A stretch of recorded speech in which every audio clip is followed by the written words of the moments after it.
podcast is intended for mature audiences. The views and opinions expressed are those of the panelists and do not reflect in any way those of the podcast partners, sponsors, or affiliates. Enjoy. Hi, this is Michael Buffer, and you're listening to the Voice of the People. Let's get ready for Boxing Voice. Every day I'm hustling. Hey, Daddy,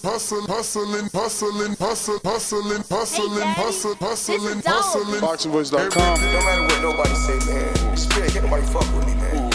You know, I can't be fucked with, you know. Dolla Dibiase Productions. Whether you pay to see me win, or you pay to see me lose, you're gonna pay. Fuck it, your kids still gotta eat. I don't have to watch, you know, any footage of a fighter. I mean, because I'm Floyd Mayweather, everybody gotta watch me. I knew eventually I was gonna have to fight Oscar. I feel like he was straight up and down, no special effects. BoxingVoice.com. How can Canelo have the biggest deal? Your deal is for $300 million, and I made $350 million just in one fight.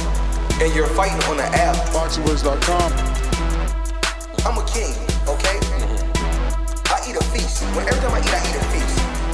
And when I get up from the table, I don't give a fuck who get the leftovers. At the end of the day, follow my green print. Dolla Dibiase Productions. BoxingVoice.com. BoxingVoice.com. Dolla Dibiase Productions. Let's get that done. I've been here before and I know what it takes. Hard work, dedication. BoxingVoice.com. Mayweather is PB, he's the best. Win, lose, or draw, we coming to fight. Can't nobody take that away. We're coming to fight. They do what they can, I do what I want. When you look at how he throws that left hook, it starts out really low. We're going to see what kind of character he has. Oh, and the lefts and rights by Maidana. And it's all Marcos Maidana. Here's a lot of those punches off his shoulder. I think anybody out there listening or key, anybody, you think that that's a dangerous deal to make. I think it's a perfect deal. BoxingVoice.com. That's it. 15 minutes. Can you be strong for 15 minutes? Can you? Listen, the concentration is leaving a little bit. Pick it up. Pick it up!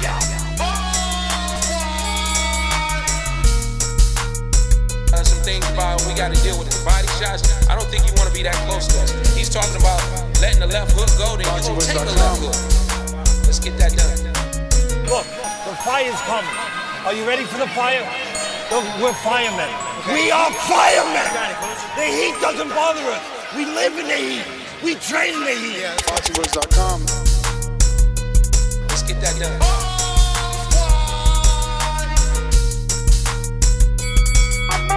Danny, how much of the difference is it for you like this weight? I lost like 35.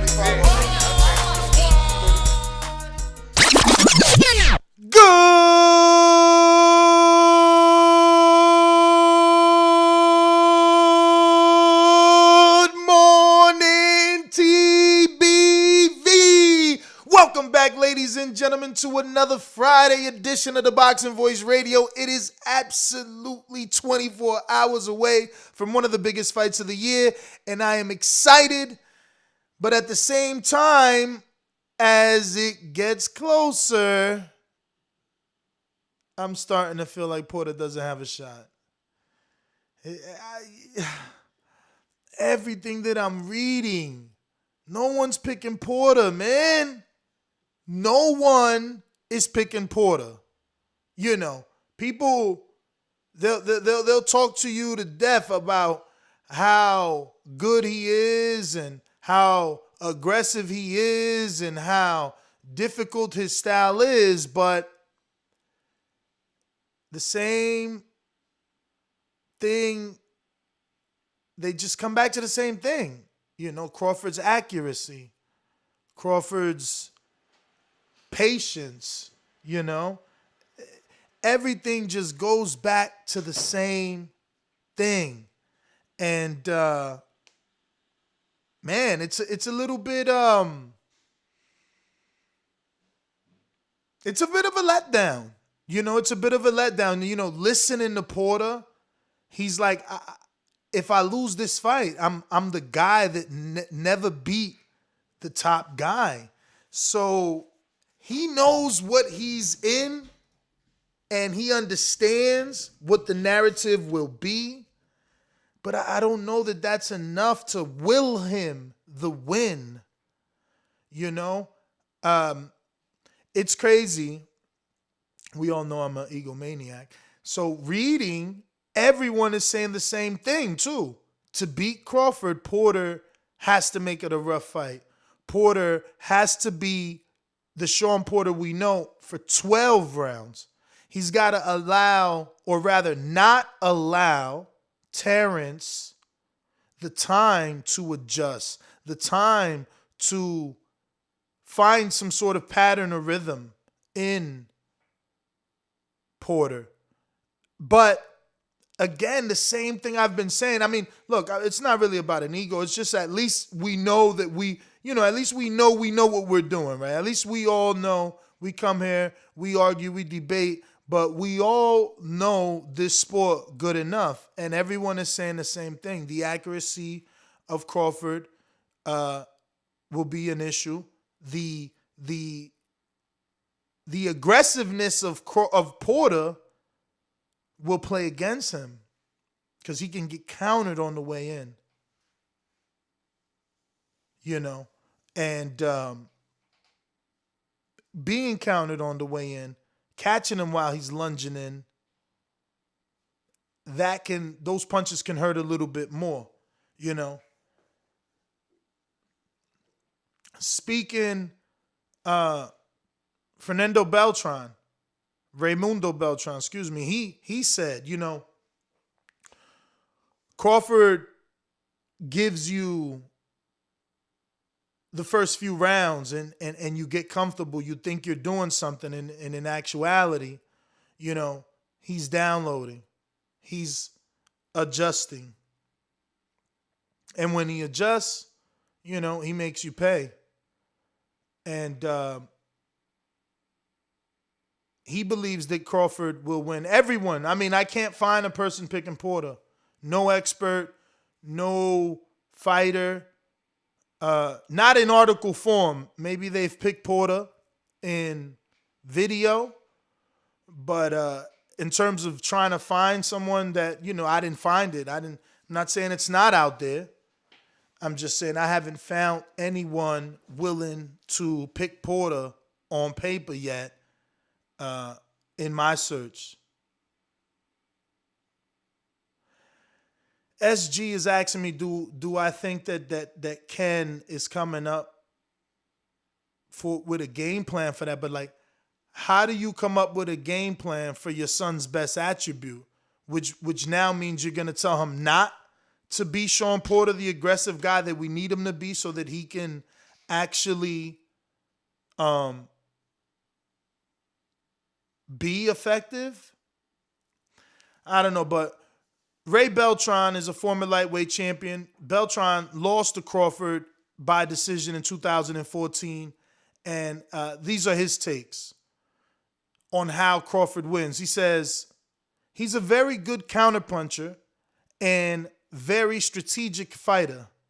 That's going to serve him well against Porter. When I fought Crawford, I was very comfortable in the first 3 rounds. I think I hurt him once or twice, but Crawford didn't stay in front of me. He was very smart. He was always a step ahead of me. I would make a move, and he was already a step ahead of me.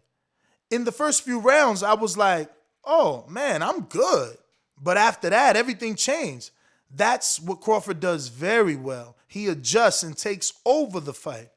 He must lose the first few rounds, but he's smart. It's like he's studying your mistakes, and then he starts working, and boom, boom, boom. You can't catch him.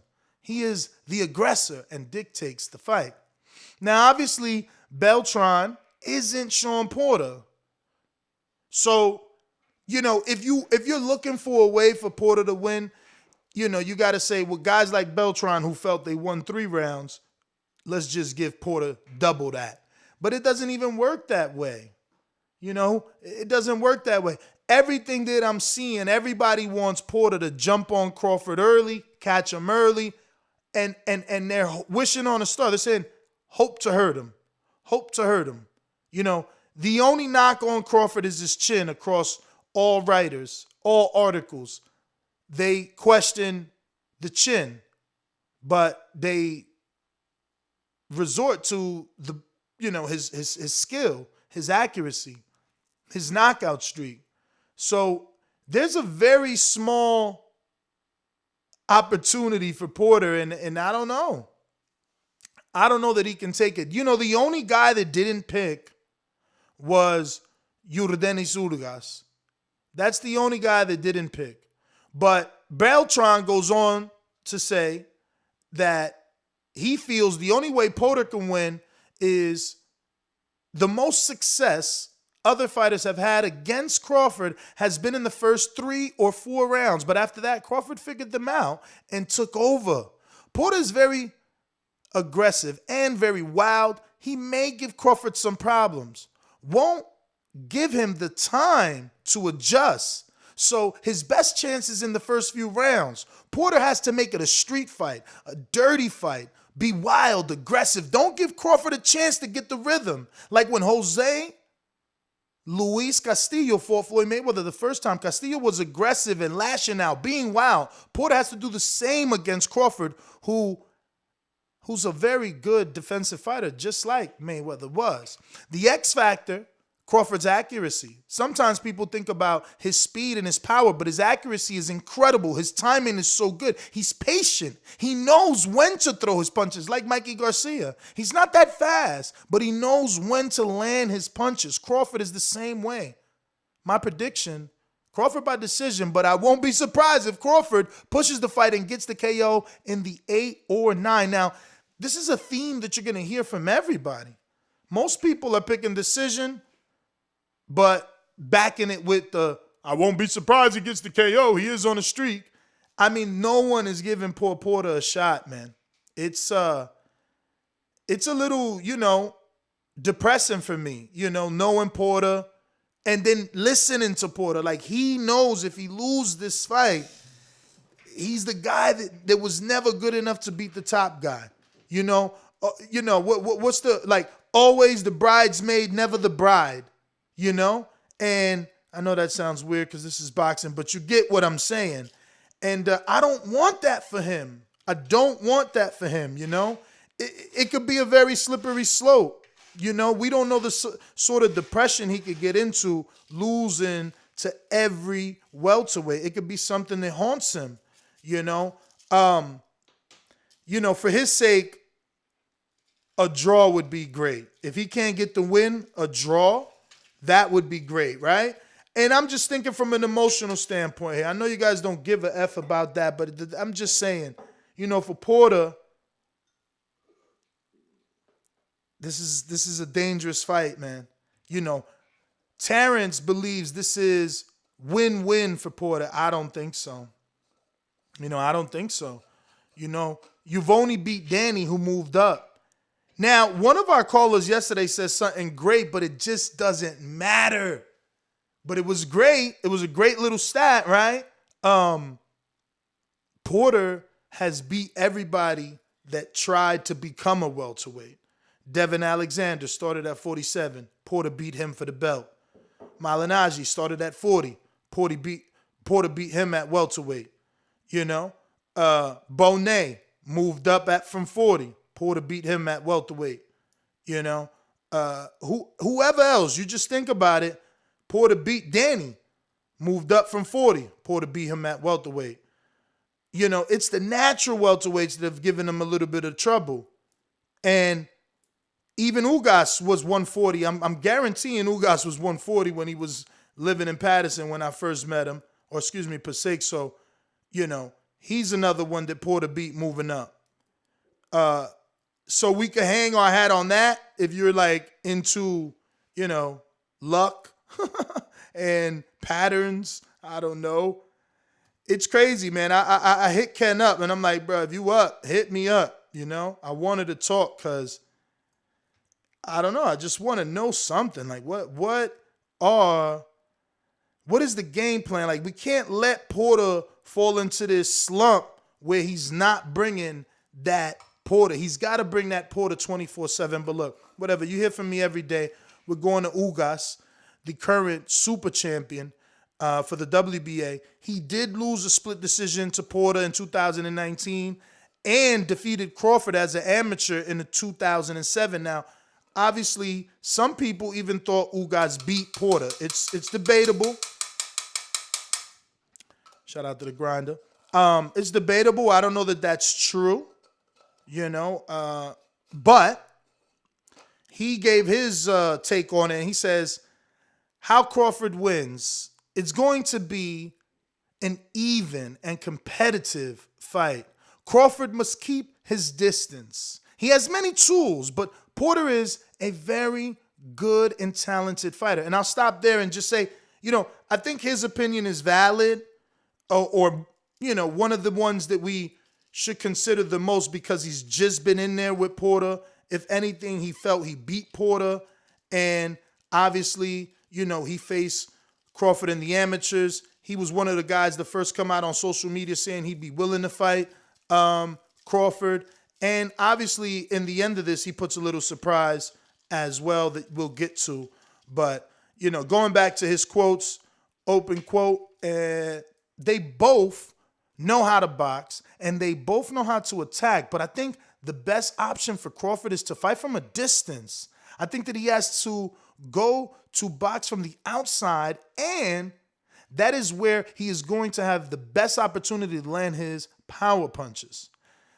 The way Porter wins, his strength is when he gets inside, when he gets close and throws his punches at short distance, when he attacks on the inside, he's more dangerous. This is where he will have the most advantage to beat Crawford. Attack close, close the spaces, fight dirty, pressure him, and same as he did against Spence. When I fought Porter, he boxed me. When I fought Porter, he boxed me. He kept his distance, but against Crawford, Porter is going to have to fight inside and attack more. Look for the fight at close range again, like he did against Spence. The X factor, when I faced Crawford as an amateur, I wasn't thinking about becoming a professional or anything like that. But when I saw him, I always thought he was going to be a world champion. He was very good. He had all the tools. He is a very special boxer. My prediction, I see an even 50-50 fight. I can't really pick a winner. They're both very good boxers. I really don't know who's going to win. I would like to face the winner, so whoever wins, I want that fight. Ain't that dope? I mean about wanting to fight, but not dope that he didn't pick a winner. But at the same time, it makes you think he's been in there with Porter. He felt he won, but he didn't say Crawford was going to win. Now, obviously, some people won't take too much into that because they'll just, label it as PBC love, right? He's with Porter. He's not allowed to talk down on Porter, maybe. I don't know. I'm just going out there with, there's some extremists out here that believe that PBC and Al Heyman is like this giant puppeteer pulling strings all over the world, right? So, you got to come up with these conspiracies before they spit them at you. But this one was like a stab in the heart because obviously Shakur Stevenson is from my city, born and raised in Newark. I don't even know. I think someone told me that Hagler was from Newark, but other than that, if that's true or not true, Shakur is the best and the biggest name boxer to ever come out of Newark, New Jersey. So I only want great things for him. So it really hurt to hear this because I'm going to just skip to the brutal part. How Porter wins. Don't fight. Don't get in the ring. The only way for Porter to win the fight is not getting in the ring. There's no way he can beat Crawford. Porter's style can give Crawford some problems in general, but to beat Crawford, you have to be a special kind of fighter. And I don't think Porter is as special as he says he is. The X factor? Preparation. I know Bud always prepares well. He's always going to be ready for this kind of a fight. He's focused. He has a big task in front of him, and we're going to see the best of him. I haven't been with him in the gym, but I know he has put in the work. Prediction? Crawford is going to win by stoppage, probably in the 11th round. Now, this is the most confident prediction I've seen, but it's also a biased one, but one that I do respect more than many because he spars Crawford. And, based off my interviews with him, I don't care. He didn't say it. Y'all know he didn't say it, but, what he said leads me to believe that he even gets off on Crawford. You know what I mean? And again, he just doesn't see any chance for Porter to win. And this is another person that trains, not for this camp, but has trained alongside Crawford and sparred Crawford. And again, picking Crawford, There's not a lot. Forget that there's not a lot. I haven't found. But if you can find, send me and we'll read their prediction.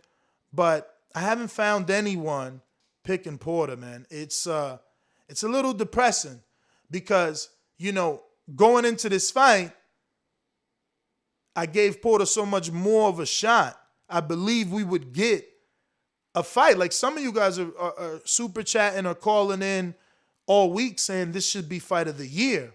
And it's like, can a fight be fight of the year if a man is going to outclass you? Because I don't think anyone called Canelo Mayweather fight of the year, because Canelo couldn't land. But we got ASAP Sam. ASAP. He says, people said Bub was scared of Porter. Now the fight is made and they don't pick Porter to win. Did you see Bud had Chico ask WBC to be Spence mandatory? Who's Chico? Did you see Bud had Chico ask the WBC to be Spence? I don't know who the hell is Chico. And they already made Virgil the mandatory. They already made Verge the mandatory, But, I wouldn't mind if Crawford could somehow petition to become, Spence's mandatory.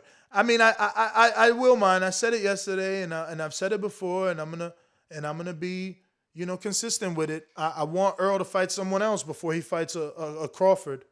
I just want to make sure he's good. Like, let's not put him in there straight off of retina surgery with Crawford if Crawford wins against Porter, just because we want to see that fight. Like, let's want to see that fight when it's the best time, when they're both at 100%, Maybe we can't ever get them at 100, but at least let's give my mans in them a fight to show us so that we can see, rather than going into this fight paying for a super fight, not really knowing, is he a hundo, And I hope he is, but a lot of people think I hate this guy. It's so corny, man. I love that guy. I believe he'll put 100,000 in Dallas with Canelo. But I want to make sure that he's good. That's all, before we start talking these big ones.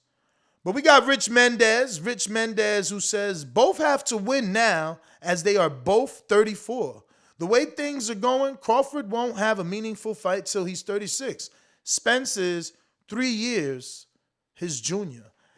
I mean, I don't know, because, look, this is his last fight with Top Rank. There's heavy rumors about him and Thurman next. Obviously, Ugas is on PBC and he wants it, and if you can remain a free agent, you could get that. He's a super competitor. I know people may not believe it. I know he may even say no. But if he can't get Spence for whatever reason, and he can't get Ugas because he's busy with Stenonius, we don't know if he won't fight Boots. It's early, but we don't know that he won't. He's super competitive, man. It's the way that he thinks. Listen, Ken said the story to me 100 times. They've even said it on All Access. Give me a minute. Ken and Crawford had problems. Crawford had his hands balled up, ready to still off on Ken, man. He just one of them dudes. Then when he said what he said on All Access, remember, he was like, I'm the type of dude to tell you, let's go in the back where nobody could see you and get it in. Bro, that's some jail shit. You go in a cell so the CO can't see you, and you bang it out, and you just walk out, win or lose. You know, you walk out, nobody tell nothing. Like, he got a different type of mentality. And look, you ain't gotta be from the street, cause Porter not. You ain't gotta go to jail, cause Porter didn't, to be a dog. But two people could be a dog, but one could be a different breed. You know what I mean? And that's what we're going to find out on Saturday. Again, for Porter's sake, I just hope Gamboa, Kavalaskis, Benavidez, all those things are true. Like, because if Porter could get in there and hurt him, then we got a different fight. I don't think Porter will ever hurt him enough to get a stoppage. But if he could hurt him, it could win him some rounds versus trying to box him. That shit ain't gonna win you no rounds, man. That shit ain't gonna win you no rounds.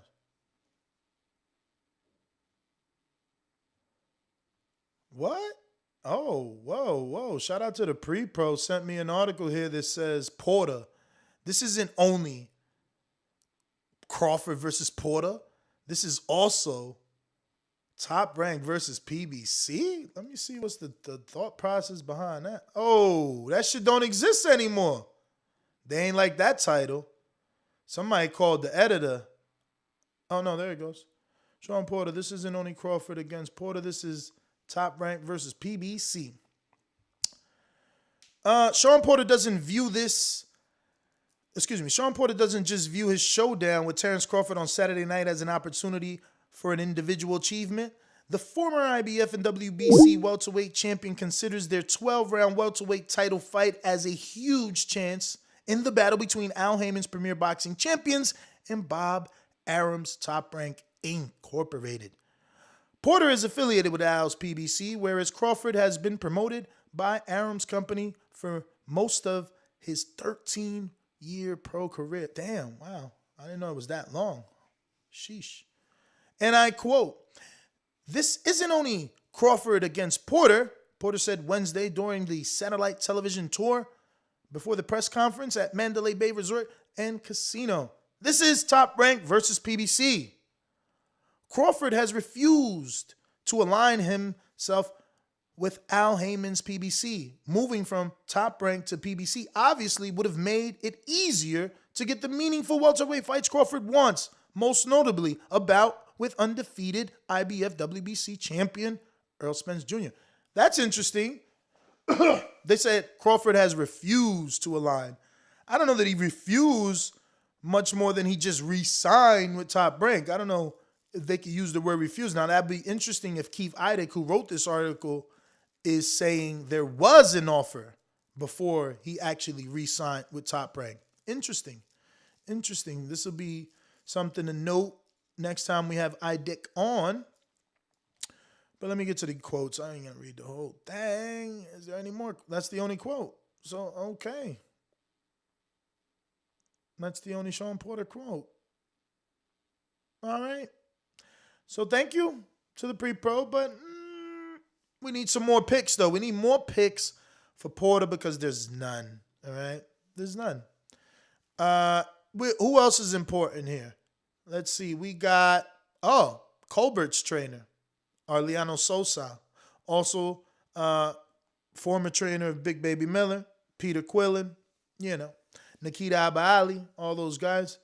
And he says the same thing, though. Everyone is saying the same thing, so I don't know how important it is to read you everyone's prediction more than it's going to become redundant. And I quote, "How Crawford wins, Crawford is going to have to keep Porter at a certain distance." And I'll stop there and say, we've been hearing that over and over and over. And obviously, maybe I've heard it more than you because I read all this shit at 4 a.m, and multiple others that keep saying the same damn thing. The issue is, even where these experts are saying Porter will win, which is on the inside in close, that's where I think he's most inaccurate on the inside. I've been saying that shit all week to you, man. Even when he pushed Earl back with those left and right hooks, he's not landing. But whatever. Back to quote. Because Porter is going to keep coming and coming. He's very aggressive and he throws shots from any angle. As far as talent, Crawford is the better fighter, but he has to control that distance. And to do that, Crawford is going to rely on his jab and throw a lot of jabs, feints, not a lot of movement, but those half step back those half steps back he's so good at. Keep Porter at the end of his jab, and when he sees that Porter makes a mistake or is being overly aggressive, he has to make him pay. And how does he do that? Porter is going to be leaning in or lunging in lunging in. And that's when Crawford has to land his combinations. If Porter is leaning in, he'll use the uppercut. If he's launching in, he'll use the right hand. But he needs to catch Porter coming in.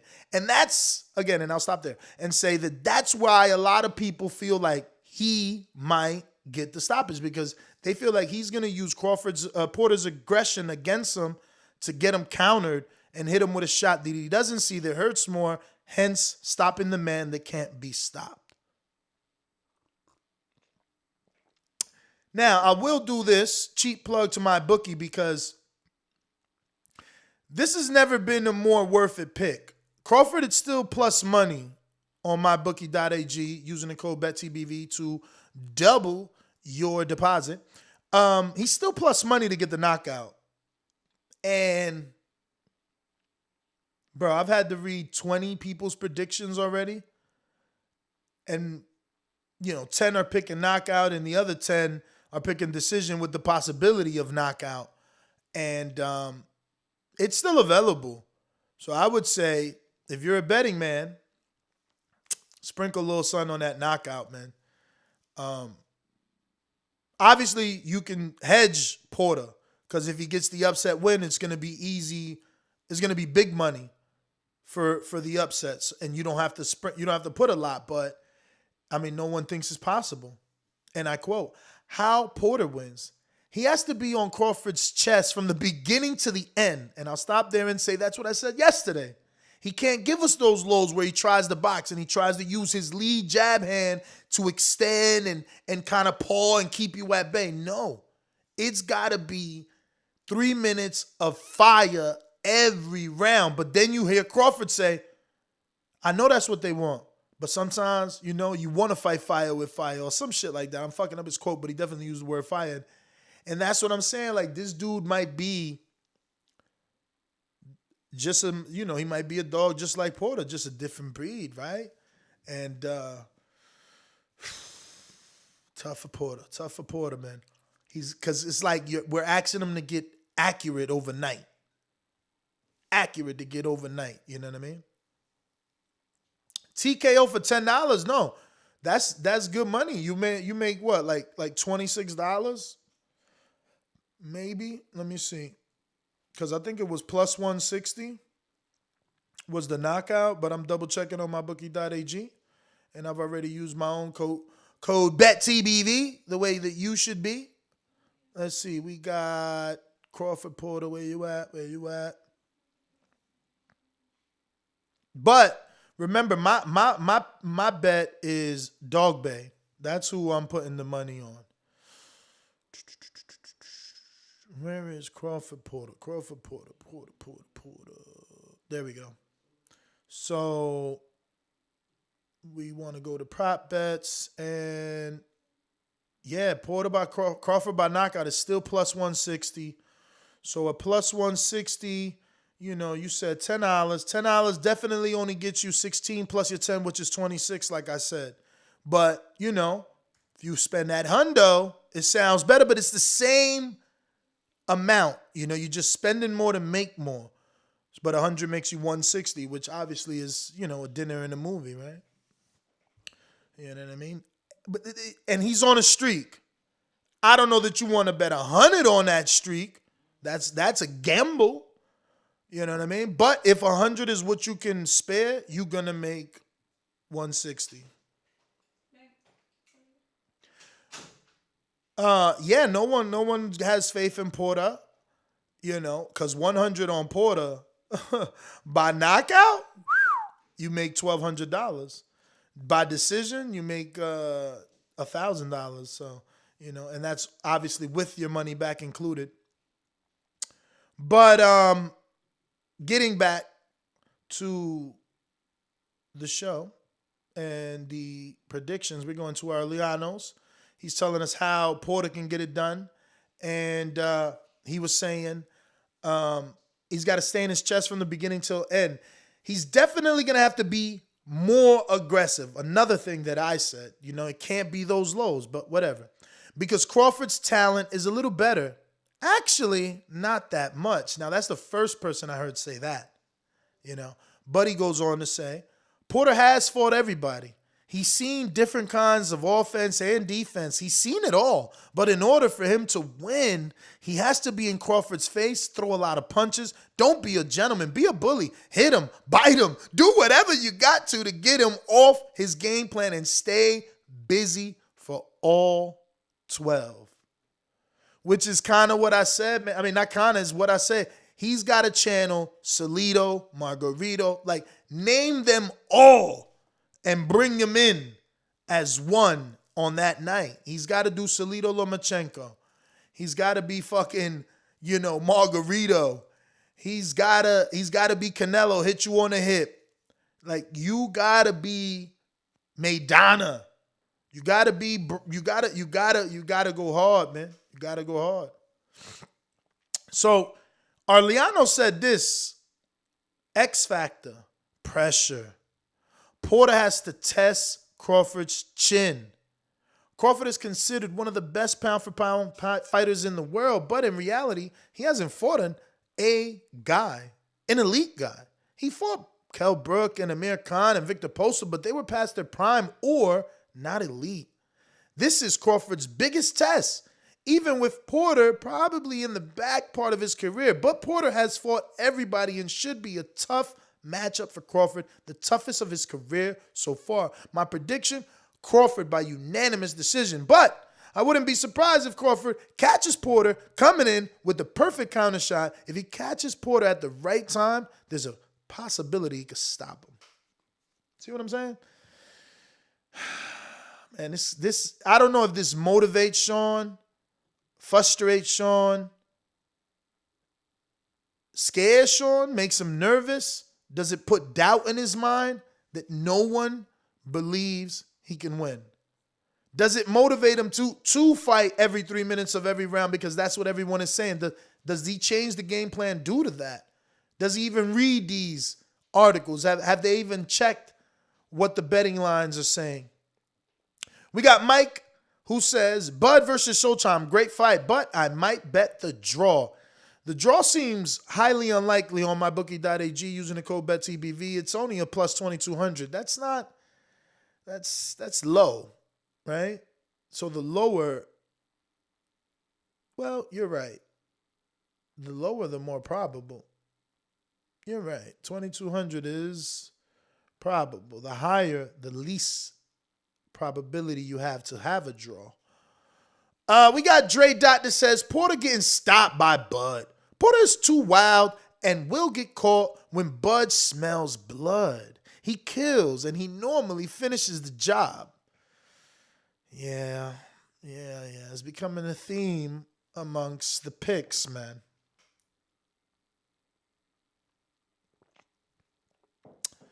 That is becoming the theme, man, amongst these picks. Now, those were Shakur's. Oh, this was a good one too, but it was again not in favor of Porter, man. Luis Aries, middleweight contender. Aries defeated Porter twice as an amateur. He says how Crawford wins. He's going to have to show a strong chin. He has to be able to take Porter's best shots and withstand the pressure. And to do that, he has to be in good condition. Porter is going to be throwing a lot of punches. Can Crawford take them? On offense, Crawford needs to counter Porter. Fight from a distance. Bing, bing, bing, bing, bing. Distance word again. And use Porter's aggression against him. Bing, bing, bing, bing, bing. Another thing that keeps coming up. Keep the fight on the outside. Oh my God, isn't that something we know? To control Porter. Porter's going to come at him and try to maul him. If Crawford is able to control him while taking Porter's best shots and keep him at bay, he will be able to beat him. Use the jab, counter him. Crawford has to be able to land his hard shots when he has the opportunity. Porter is not hard to hit, but very hard to stop. How Porter wins? Porter has to land hard shots and crack them. He needs to find a way to hurt Crawford early. Crawford's plan is going to be to stay on the back foot and box him. So Porter is going to have to show him he's in great condition and find a way to gain his respect by hurting him early. If he doesn't gain his respect, he's going to be in for a long night. X factor, Porter's effectiveness. Porter is going to be right in front of Crawford's face. He's willing to take shots to be able to land his punches, but he needs those punches that land to be effective. That's what I keep saying, that he's not accurate. But this is an evenly matched fight. It's the typical boxer versus aggressive puncher. Porter doesn't have great KO power, but he has volume. He hits you a lot and physically wears you down, and that makes for a hard fight for the opponent. My prediction, my only doubt here is Crawford's chin. Crawford is very strong, but we have seen that Porter has a strong chin. We have seen that Porter has a strong chin. He always has. He was fighting at 165 pounds as an amateur. He fought Daniel Jacobs in the U.S. Nationals. He fought me, and he fought Alexander Usyk at middleweight. I'm not worried about his chin, but I want to see how Crawford takes Porter's punches. If Crawford can withstand those punches and he can take it and dish it out, then he should be able to win. But again, if Porter goes in there and hurts him early and stays on him, Porter's going to win. I have to see who has the better chin. The one with the better chin is going to win. I'm leaning towards Crawford because he finds a way to get it done and has knocked out a lot of guys. And has knocked a lot of guys out. But I'm not counting Porter out. But again, he still picked fucking Crawford. And, he leaning towards the knockout. Jonathan Sims, so is it okay to be rough? No. But you heard me say, I said yesterday, he's even got to channel his inner Butayev, who was being dirty with Jamal James. Listen to me. Like I know, it's up to the ref's discretion. But I'm doing the same thing y'all doing. When I call them on their dirty shit, y'all say, yo, Ness, is a fight. You got to adjust, so let's let Crawford adjust. Now you don't want it to happen to Crawford? Come on, bruh. Come on, keep that salmon in here. Let's see. Solo Dolo, Scarface, no Malono, you already know. We got some more here. We got a lot of predictions, man. But I am going to open up the phone lines. I know some of us couldn't call in last night, even though we had a fantastic, long, almost 4-hour previews and predictions show. I will open up the phone lines for anybody that hasn't made any predictions, or just maybe you want to change your prediction. Maybe you got something you want to add. Let's go! I'm ready! Remember to rate us 5 stars on iTunes. Subscribe to youtube.com/theboxingvoice for the latest and greatest interviews with your favorite fighters.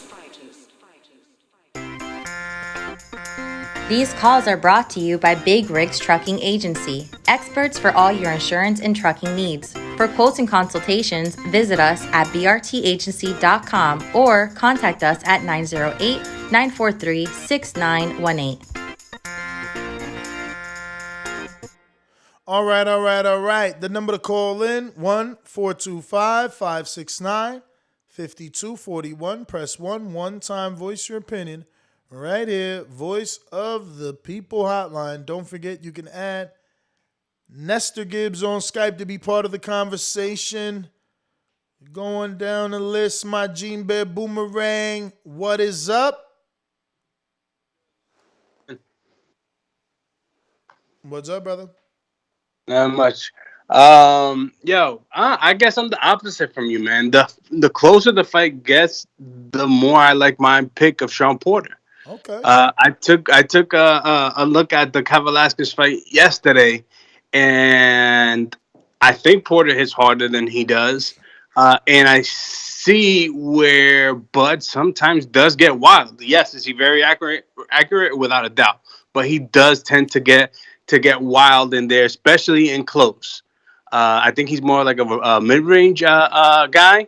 But I don't know, man. I really like the Porter pick. I'm gonna go on a limb. But what are you basing it off? Like, give me some breakdown. Like, why Porter? Because of the fact that he gets wild on the inside, and that's exactly where Porter's gonna be all night long. But you heard Crawford say, "I know that's what he wants me to do, and my team has been drilling it in me to stay focused and to stay disciplined." Discipline has actually been like their key phrase in camp. Like, they don't want him to get wild. They want him to box. Ness, but we've seen him. He's one of those, like, I think you said it, tit for tat guys. Like, you're gonna hit me, I'm gonna hit you right back. I understand, they might be saying, well, yeah, we're gonna be disciplined, this and that, but until you get hit, if Porter does catch him and test that chin, I'm telling you, he's gonna come right back. Bruh, who's the last person Porter hurt? This is not a 147 pounder. I don't care what anybody says. This is somebody that started his career at a lower weight. Yes, has he filled out? Without a doubt. But he's not a 147 pounder. And Velasquez is not a 147 pounder either. And he rocked him. And so did Gamboa. I'm going with my pick, man. I'm going Porter. I'm staying there. I think he's gonna pull it off. I think they haven't tested Bud for a reason. That's another thing that gives me high hopes that they kept him away because they knew that he wasn't meant to be at this weight class. Yep, that's my call. I don't know, man. I don't know. Look, I wanted to be that because that was the narrative, and but I mean, the music that the Top Rank is using on ESPN, it's all eerie, and he's like, yeah, they gonna see this the reason why they was ducking me, and it's like, yo, he got something to prove. Porter don't. Porter wants to prove to himself that he's good enough, but at the end of the day, he ain't got nothing to prove to us. We like Porter for who he is. We know what he is. He'll be remembered and he'll be loved. It's going to suck if he don't get this win because, it will label him as the guy that couldn't get that big win, But at the same time, he's got a lot of great wins, man. You got the Danny, the Berto, Ugas, Devin, Paulie, Phil LaGreco. Who else he got up on there? That's about it. Those are the ones people remember. LaGreco being the least to be remembered, probably. But, those are big wins, man. They're not the greatest welterweight wins, because obviously guys like Thurman, Earl, Crawford, if he beats Porter, will be remembered as better welterweights or the top. They'll be remembered as the top, I don't know how long Thurman will be remembered as the top because it seems like this generation is very harsh on Thurman. Having unified first, having took some of these guys' undefeated record, he gets clowned versus, getting some sort of recognition. Again. Anyway, phone lines are open, right? We're going to Rick, San Antonio. What up?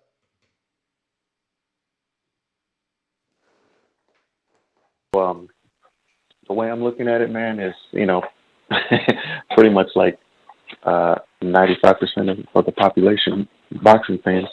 I got Crawford by decision. I think it's a rough and tumble battle. I don't think it's going to be easy for Crawford. Can Porter win? Yeah, man. It's boxing. Upsets happen all the time. I don't feel if Porter loses this fight, though, I don't think this diminishes him in any way. I mean, he's that guy that, fighters, he stepped up, but he's that guy that fighters will need to fight to show where they're at. I just feel that Crawford's going to have the ability to adjust to Porter's rough style. He's going to be able to, box. Hopefully he can keep Porter on the outside for most of the fight, stay off those ropes, and try not to get bullied. That's my call. All right.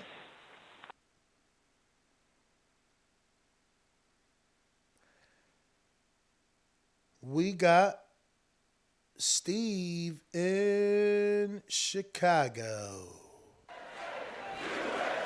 Yeah, we ain't dick riding in this house. SDS Promotions. If Wilder fights Usyk, they're going to take Usyk out in a stretcher. Well, because they don't like the facts. What the hell did Billy Joe do? He wasn't the guy that everyone thought he was. Oh, it's true. It's damn true. We got to stop capping for AJ, man. He ain't that dude. Give me liberty or give me death.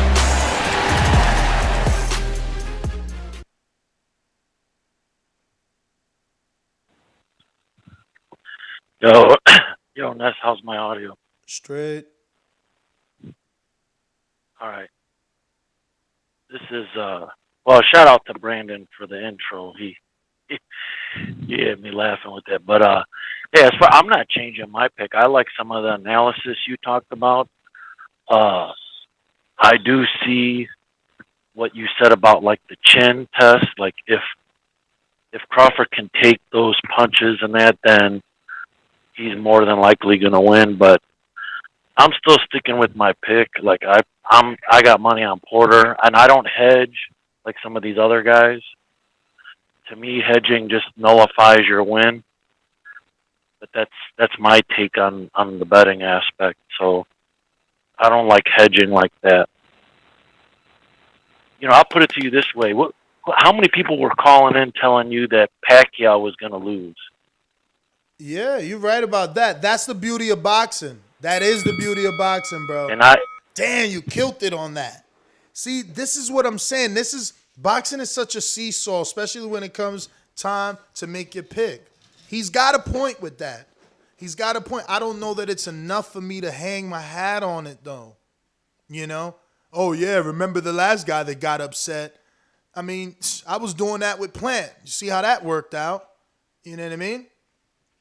And listen, I'm not done. Like, there's a massive amount of experts, Lee Groves, he picks. Anson Wainwright, he picks. The whole Ring Magazine staff. I don't know how much you like or value them. We do use their rankings. And by use, I mean just the ring top 10 per division. Everything else on our website is per sanctioning body. But we do consider the ring. We look at that. We show them to you every day. Michael Woods. I know Michael Woods personally, and listen to what he says, especially you. Steve in Chicago. Michael Woods from New York City. Crawford by unanimous decision. I've seen slippage in Shawn Porter. At 34, he's not as physically peak. But Crawford is also 34. I don't think he's maybe slipped much off his peak. But it's hard to know because he hasn't fought the caliber of foes that Porter has. This means the advantage Crawford. But Both will likely be at their very, very best that night because the motivation for each will be, oh shit, Ken Porter. Let me give y'all a little sound bite. Ken, give me 1 second.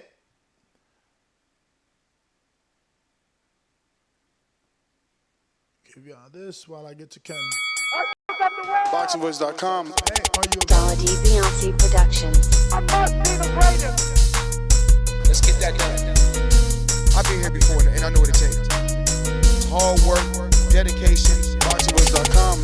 Mayweather is he's the best. Win, lose, or draw, we coming to fight. Can't nobody take that away from us. We're coming to fight. They do what they can, I do what I want. When you look at how he throws that left hook, it starts out really low. We're going to see what kind of character he has. Oh, and the lefts and rights by Maidana. And it's all Marcos Maidana here. A lot of those punches off his shoulder. I think anybody out there listening or key, anybody, think that that's a dangerous deal to make. I think it's a perfect deal. BoxingVoice.com. 15 minutes. Can you be strong for 15 minutes? Can you? Listen, the concentration is leaving a little bit. Pick it up. Pick it up!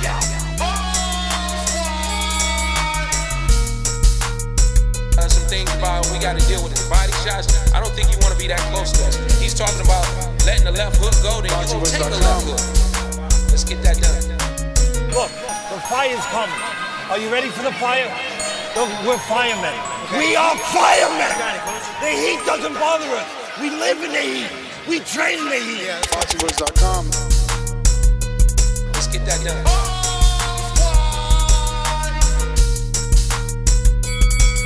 Danny, how much of the difference is it for you at this weight?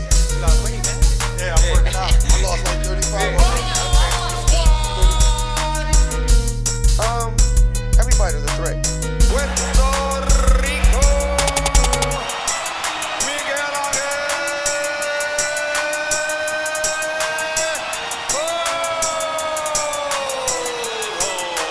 BoxingVoice.com.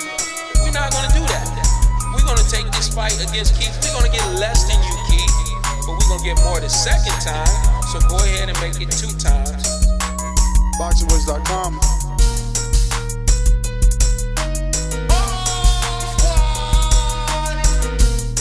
My job is to focus on boxing and going out there being the best that I can be. All right, you men receive my instructions. Protect yourselves at all times.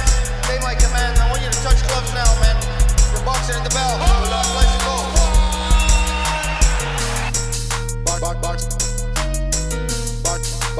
BoxingVoice.com. BoxingVoice.com. On Saturday, I think somebody's going to get stalked. We don't know who, but, I'm pretty confident in myself. We're ready. BoxingVoice.com. I must be the greatest.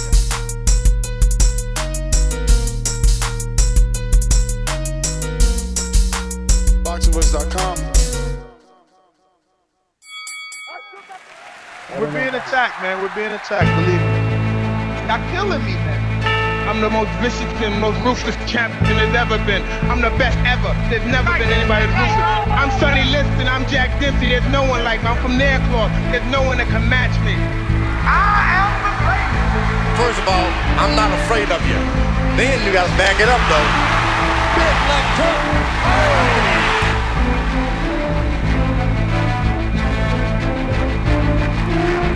Georgie Porgy's in the house. There's that competitive spirit of George is coming out again.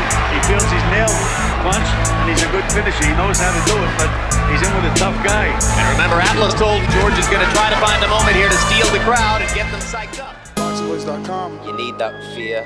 All I'm trying to do is make a stand for something that I truly believe is right. I truly believe is right. So you hating? I'm that guy. What you want to bet on? Bet 100,000 on that. Let's bet $1 million. You getting that money, right? Easy. Let's bet $1 million easy. And I for the bread. When I him, y'all gonna say he was too weak. Oh my life. Okay, bow down, bitches. I'm about to handle business. I'ma teach you all a lesson. This'll only take a minute. Got a part in all this passion in my blood. Niggas hating just because. Think about it. Everybody love Bud. J Mac, where you at? Where you at? All these niggas hating on me. Shit is whack. Shit is whack. So official with it. Go and check the stats. Hey, I'm out here trying to get it. Next, I only got a minute. Get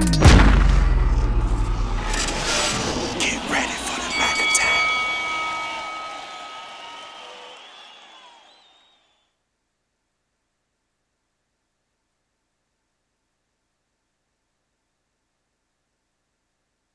Mr. Info Joe. This portion of the show we call In the Mr. Know, Info presented by my brother. I'm gonna go ahead and beat up Danny Garcia. Hey, Daddy, this a dollar bill. You can take out that green jacket because I just took your bill. It's fly, you can't even set out an arena. The only reason you don't pay per view because you fight me. So you sit down somewhere. Sit down somewhere. Sit down somewhere. You will not be fighting on pay per view one for me. Hey, whole nother time zone. Jug duffel bag with our mind on. Can't play when you here, get your life stole. If you bring it here, then the price grow. Phones jabbing and punching the line long. I drop a pigeon, let 9 go. We slap with the fake glass and white go. This only happens in Ohio. Woo! It's showtime! Mount Vernon. I'm better than you. I hit harder, and you have no heart. You have no chance at winning. Anything athletic, you cannot beat me at. Marbles, nothing. Ping pong, nothing. Except eating a hot dog eating contest. If you grew up with me, you would be in shape because I would have been taking your lunch money. Show Kid. SDS Promotions.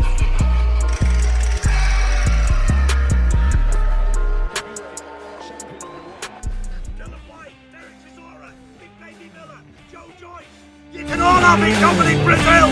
Whoever else is in America too. All of it. BoxingWiz.com. Dibiase Productions. J Hardcore Boxing. You don't know shit about boxing. BoxingWiz.com.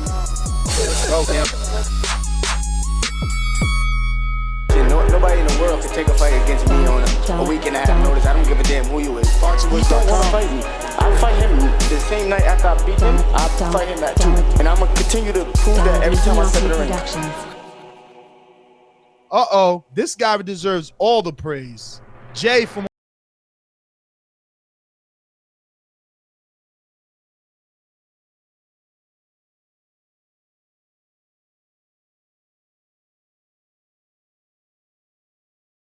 when we start talking callers of the year and things like that. This guy.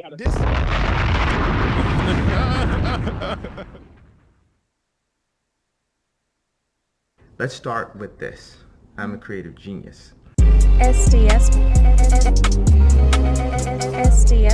And now, the most dangerous producer on YouTube, Brandon in Houston. SDS Promotions.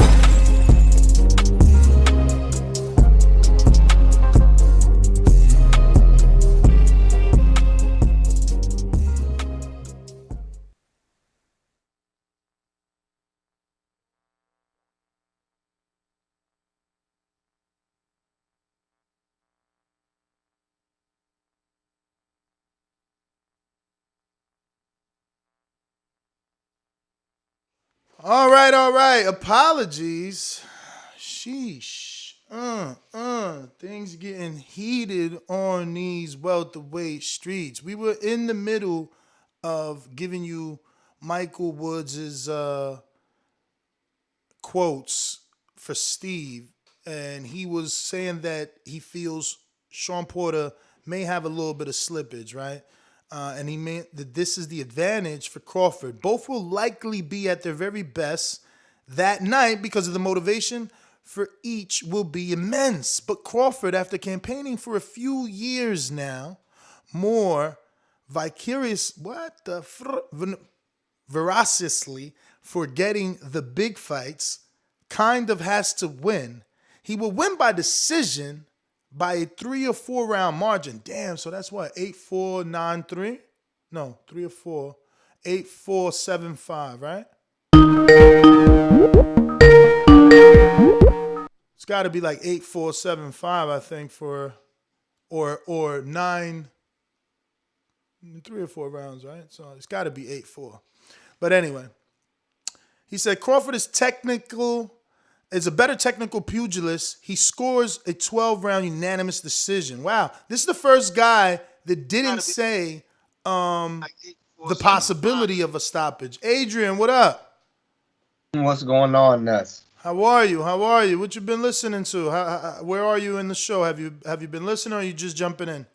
Nah, man, I'm just jumping in, man. I had some morning things to do, but I'm jumping in now before me and Chino go train. So I wanted to check it out. I know that it's the weekend. It's the big fight weekend. It is. I gotta fucking watch this fight on my fucking phone while I watch people sing karaoke. Kind of pissed off about that, but you know, it is what it is. I gotta make a living too. But I'm excited for the fight. Is that what we're talking? Crawford. Yeah. Porter? All right. That's what I kind of figured. So where are we at? Well, right now, I mean, I've been reading the predictions of experts, writers, boxers, people that have faced them, and no one is picking Porter, man. Not one person. I mean, I'm not gonna sit there and lie. I will say this, you know, I'm trying to get Ken on. I just had like a 5-minute conversation, had to put the show kind of on intermission, and he said no one picked us to beat Andre in the finals. The only issue I'm having is the big wins that he mentioned were all amateur wins, which are 3-round fights, you know. And yeah, you can win those first 3 rounds because that's what everyone is predicting, that Porter will get off in those first 3 rounds because he's going to be disrupting Crawford as much as he will, you know. But after those 3 rounds, can he still be the Shawn Porter that his father believes, right? Because his father's like, they picked Andre to beat us. They picked Usyk to beat us. They picked Daniel Jacobs to beat us. But in my head, I'm like, yeah, Ken, but those are amateur wins. But he's like we've always been picked against. You know, they don't pick us to win. So I don't know, man. I don't know that it matters as much as I think it matters. You know, doing the research and looking at all the experts and seeing that none of them are picking him, it just has me like, wow. You know? I mean, I think that what he has really going against him is the fact that when he stepped up in competition, was just not lie, right? Mm-hmm. That man has a great resume. Like, you look at Shawn Porter's resume, he has fought anybody and everybody. He kind of reminds me of Oscar De La Hoya in that way. Like, he fought anybody and everybody, but certain step-ups in competition, he came up short. And not super short. He just came up short. He didn't get the win. And I think that's why a lot of people are picking against him, too. I mean, hey, we've been talking Bud and all of Bud's fans and the general public perceives Bud to be the best, basically, right? They're just waiting for the EJ Bud show to really happen. That maybe that's in the past before the injuries to EJ. But I think that's a hard thing to overcome for Shawn. You know, you stepped up in competition and come up short. This is our first real step up we see for Crawford in the welterweight division.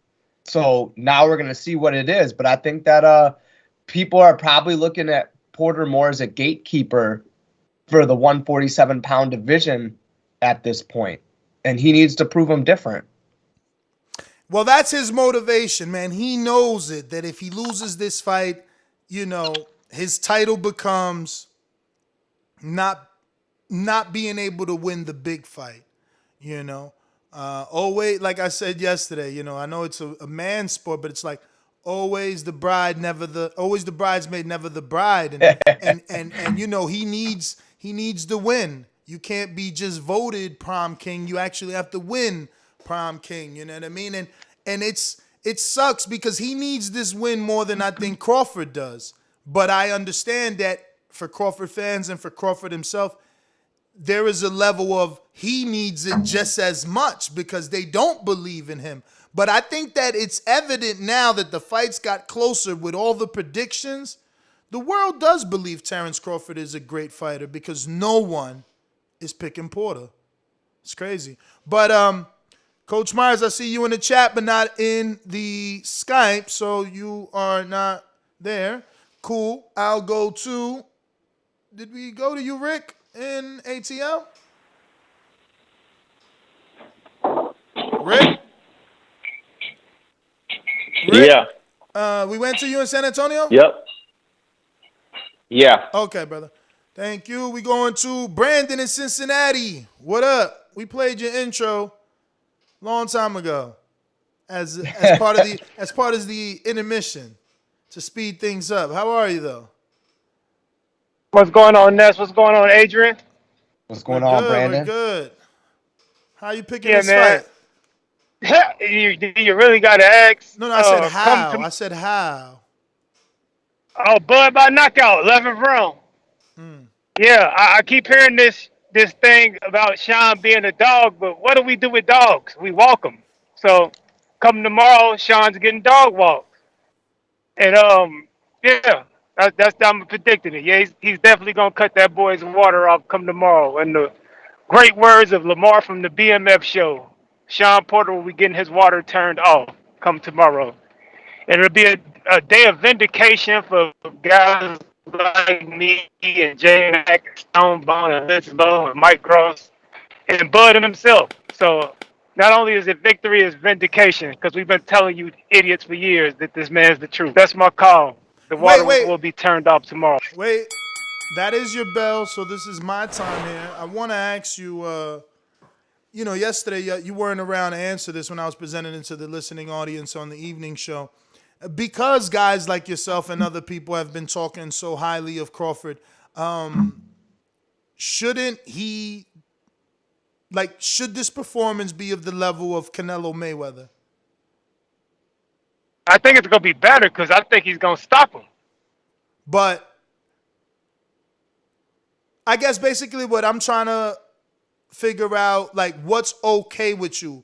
Obviously, it's always going to be okay to get the win, so you don't got to give me, a weird answer. It's always, a win is a win is a win, but as a fan, would you rather, a Canelo Mayweather type performance? Would you discredit if Porter made it his usual fight? If he got a win like Earl, but Porter still gave him hell?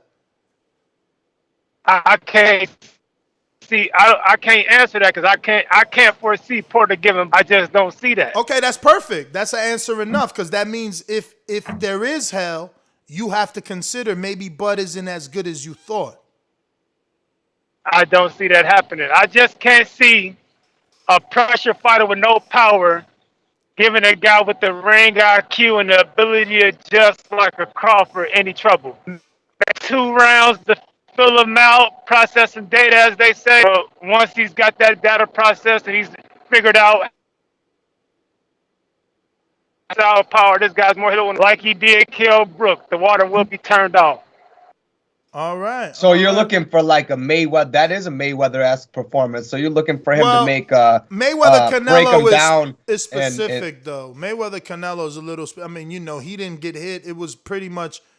If you want to be a landslide. If you want to be generous, if you like Canelo, like if you gave Canelo 1 round, I don't know which round you could have found to give him, but whatever. Hey, one of the judges did. One of the judges, which was Adelaide Bird, she gave him a draw, like bro. a tie? She had a draw scorecard. She gave Canelo half the rounds and shit. Let me get to some of these super chats. I got Roland Curtis. He says Shawn Porter is satisfied with moral wins. I don't think so. That's like the whole theme of this buildup is more like I can't be second best anymore. Like he doesn't want his career to be that. I don't know if willing that is enough. D Nice 718 says, everybody everyone's task about Bud's chin. What did he mean, task or axe? I guess he meant axe, right? Everyone asks about Bud's chin, but my favorite fighter always got knocked down, but he meant to say got up to win. Felix Tito Trinidad. Yeah, I always talk about Trinidad getting knocked down and winning.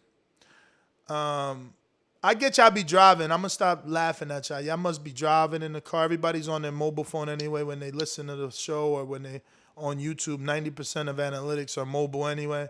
So I get it, man. Autocorrect. I'm gonna have to start reading these like before I say them out loud.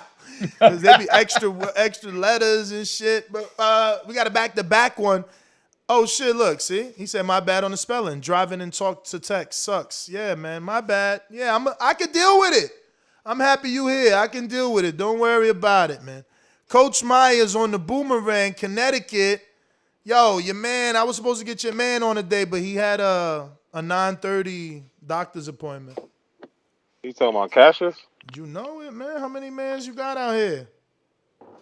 Well, I got a couple. I didn't know if you got a hold of Popeye or not. But, yeah, he back December 2nd. Yeah, he up on in the New York. Triller card. We talked about it last night. He fighting fucking George Aries. I hate it. George ain't my, George ain't my man. I don't know him like that. I never watched him train or nothing. I just followed his whole career, and I know he Dominican, and he from the East. He out of New York. Yeah, he out of New York. I'm definitely going to that. I was going to the Andrade fight. That shit is in New Hampshire, but you need proof of vaccine cards and shit to go to that. Man, that's why I ain't go to the WBC convention, man. They wanted you vaxxed up. Yeah, so I ain't going to that tonight. But besides that, it's gonna be a good fight with Porter and Crawford. I know everybody keeps saying Crawford, excellent boxer. Floyd is a master boxer, and Madonna still gave him a little bit of trouble. So anything could happen in a boxing fight, but I do think Terence will win convincingly. But that's my call. All right, and we know Michael Montero around here, so I want to give his prediction. He says Crawford TKO 11, and I quote, both Crawford and Porter went pro in 2008, and both are 34 years old. That's about where the similarities end. I believe Porter has more miles on the odometer, and it will show in the later rounds of this fight. Crawford is a little taller and longer, and he uses his length better than just about everyone in the sport right now. I expect this bout to begin slowly, with both fighters looking sluggish in the early going. Inactivity, ring rust will be a factor, but Crawford will begin to separate himself in the middle rounds and dominate late. Bud wins via TKO 11. Maybe I should put a bet. A lot of people freaking going 10, 11. I need group rounds. They still ain't open up. I'm surprised rounds, so many man. people think that he's going to stop him. I know. It's a lot of people thinking he's going to stop him. Bro. Real. A lot of people. But I don't know. I look at it. This fight could play out like back in the day, like the Gamboa fight, right? Gamboa had early success till Terence started timing him and Well, hitting that's him. the theme, though. That's the theme, that you will have success on Terence early. That's his download time, kind of like Mayweather. Maidana had success early. That's what I said last night. Give Maidana the first four if you want to. Not that I ever seen him win in the first four. I think it's super arguable that in the first fight Floyd won. Definitely I think on my scorecard I should have it second and fourth, guaranteed. But maybe, there's weirdos out here that gave Maidana the first 5 rounds, bro. But even if you give him the first 5, he still didn't fucking win. Because after Floyd ticked on and he got it was over. It was just a cruising. It was just the next 7, 8 rounds was his. The thing with Floyd is, anytime somebody made it look kind of ugly or just made it not look like Floyd was just making him look dumb the whole time right away, everyone would give those rounds to them, there was an expectation from Floyd at some point that he just dominates every round, makes him look stupid. So, it's just something you got to live up to, and then you got to judge right as a judge when you're really there. But you know what, bro? I had messaged you about Let me just say real quick, $10 on round 11 for Crawford. Just $10 on round 11 wins you $190. Damn. He's got to do it, though. Just $10 wins you. So you could literally, if you believe in Crawford, you could do, let's say, 9, 8, 10, 11, 12. $10 each is only what, 40? 9, 10, 11-12 is 40. And one of those got to hit if you a Crawford believer. If you a Crawford believer. I ain't that much of a believer on them powers. We going to see. He going to make me a So believer either way, this if week. you hit one, you're going to get your money back and some. Yeah. I Let got me you, I get got- to this super chat. Who I got here? Looking like we went to D Nice twice. So who's up next?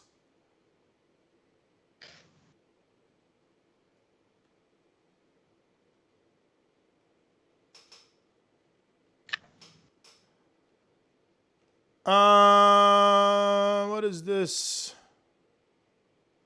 Okay, Los Nebulas says, and just so you know, we going to James Payne next. So get your mic in order. We got Los Nebulas with a fat $10. He says, yes, Bud is stepping up in competition, but he's fighting the fighter who's lost to the best welterweights already. And now Bud is saying Canelo name. What the fuck? Beat Thurman and Spence first. Keep that same energy.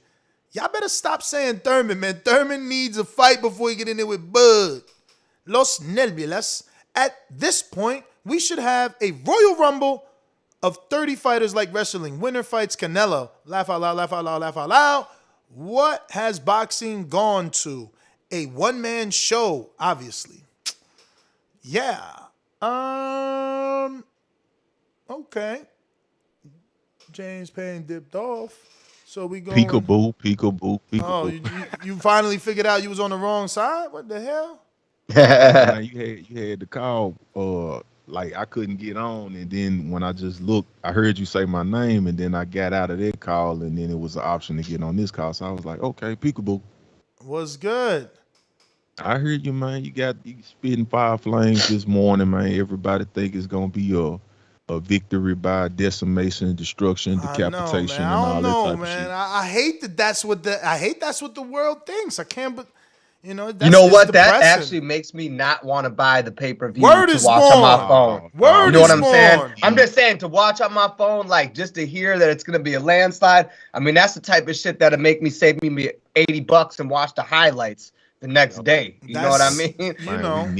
We need the boxing community to show up and show out for this fight, man. We need Crawford to do respectable numbers on the pay-per-view buys.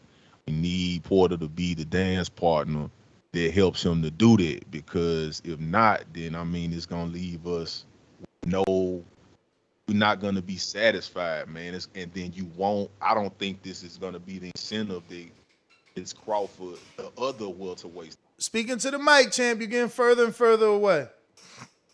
That would be why, because the mic slid on me. But yo, can you hear me now, champ? Mm-hmm. Yo, we need to incentivize the world. You know what I'm saying? We need Crawford to do respectable numbers, so that way we have that way people want to see him. The higher ups want to see him, want to make the fights with the other welterweights, man. And the only way we can do that is if we show up and show out on the pay-per-view buy side to show that there's an actual interest in the boxing community to see this man fight the upper echelon of welterweight talent that we felt he wasn't fighting. So it gotta happen tomorrow night, man. So don't steal it. If y'all showed up for the Caleb and Canelo when y'all thought Canelo was gonna win that runaway, let's go ahead and support Crawford, man. Let's go ahead and see this man do over 300,000 or something like that. I mean, we should be happy though. Like for casual fans, think about the last couple of pay-per-views we got and the fights that we got. Like we got Wilder Fury 3, fucking barn burner. You know, Canelo Plant was good too. And then look what we got with Porter's gonna make it a fight. When we know Bud's gonna make it a fight. He's stopped his last 9 opponents. So I mean, anybody who buys it, at least we know it's gonna be an entertaining fight for the casuals. Unlike for me, it was entertaining, but that Mayweather Pacquiao, like, you know, all the casuals came out for that, and a lot of them just didn't understand that fight. Yeah. Well, let me get to who is this? K Boxing?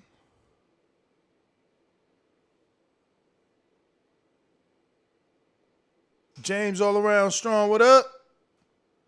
DC in the building. Yes, sir. Can you hear me? Perfect. Yeah, man. Shout out to the chat. Hey, look, man, I got Porter, man. Shout out to Bud. I called in early and picked Porter. Shout out to Bud. Shout out to Team Crawford. He's a great talent, but Bud got to prove to me that he could beat a top dude like Porter. And everybody keeps talking about how Bud needs to win this fight to fight Earl. He said he don't want to fight Earl. In so many words, he said he don't need the Earl fight. So he don't seem like he's interested in that fight. But at the end of the day, shout out to Bud. But he got to prove to me that he could beat Porter for real, because I think Porter's that dude for real. And if he beat Porter, I'll call him next week and get the pro. But until then, I got Porter. I'm out. All right. There you go, chump. There you go. Davidian, Buffalo. Yo, was good, TBV. Was good, James Payne, Adrian, Ness Heyman. What's going on? Not much. Man, I woke up at like 4 a.m. and the guys were still going hard in the back chat. I was like, wow. That was interesting. But yeah, shout out to those guys, JP and all them. But for me, I just can't wait to see the fight. For me, I don't know. I'm on the edge. I don't know what's gonna happen because it's just hard for me to believe that he can. I don't know. I don't really see him knocking out Porter, but if there's anybody to do it, is Bud apparently. The whole world basically saying he's gonna destroy this dude. But I don't know. I like Shawn, so my heart is with Shawn, but I don't know. I'm gonna go Bud, but I would love to see. I think it's gonna be a tougher fight than people are saying, but who knows? I don't know. I'm happy this fight is happening, and yeah, I'm just gonna be a fan. I'm definitely gonna be watching it with some friends. So yeah, it's picking up buzz, and I'm glad. So may the best man win. Yeah, that's my call. God bless y'all.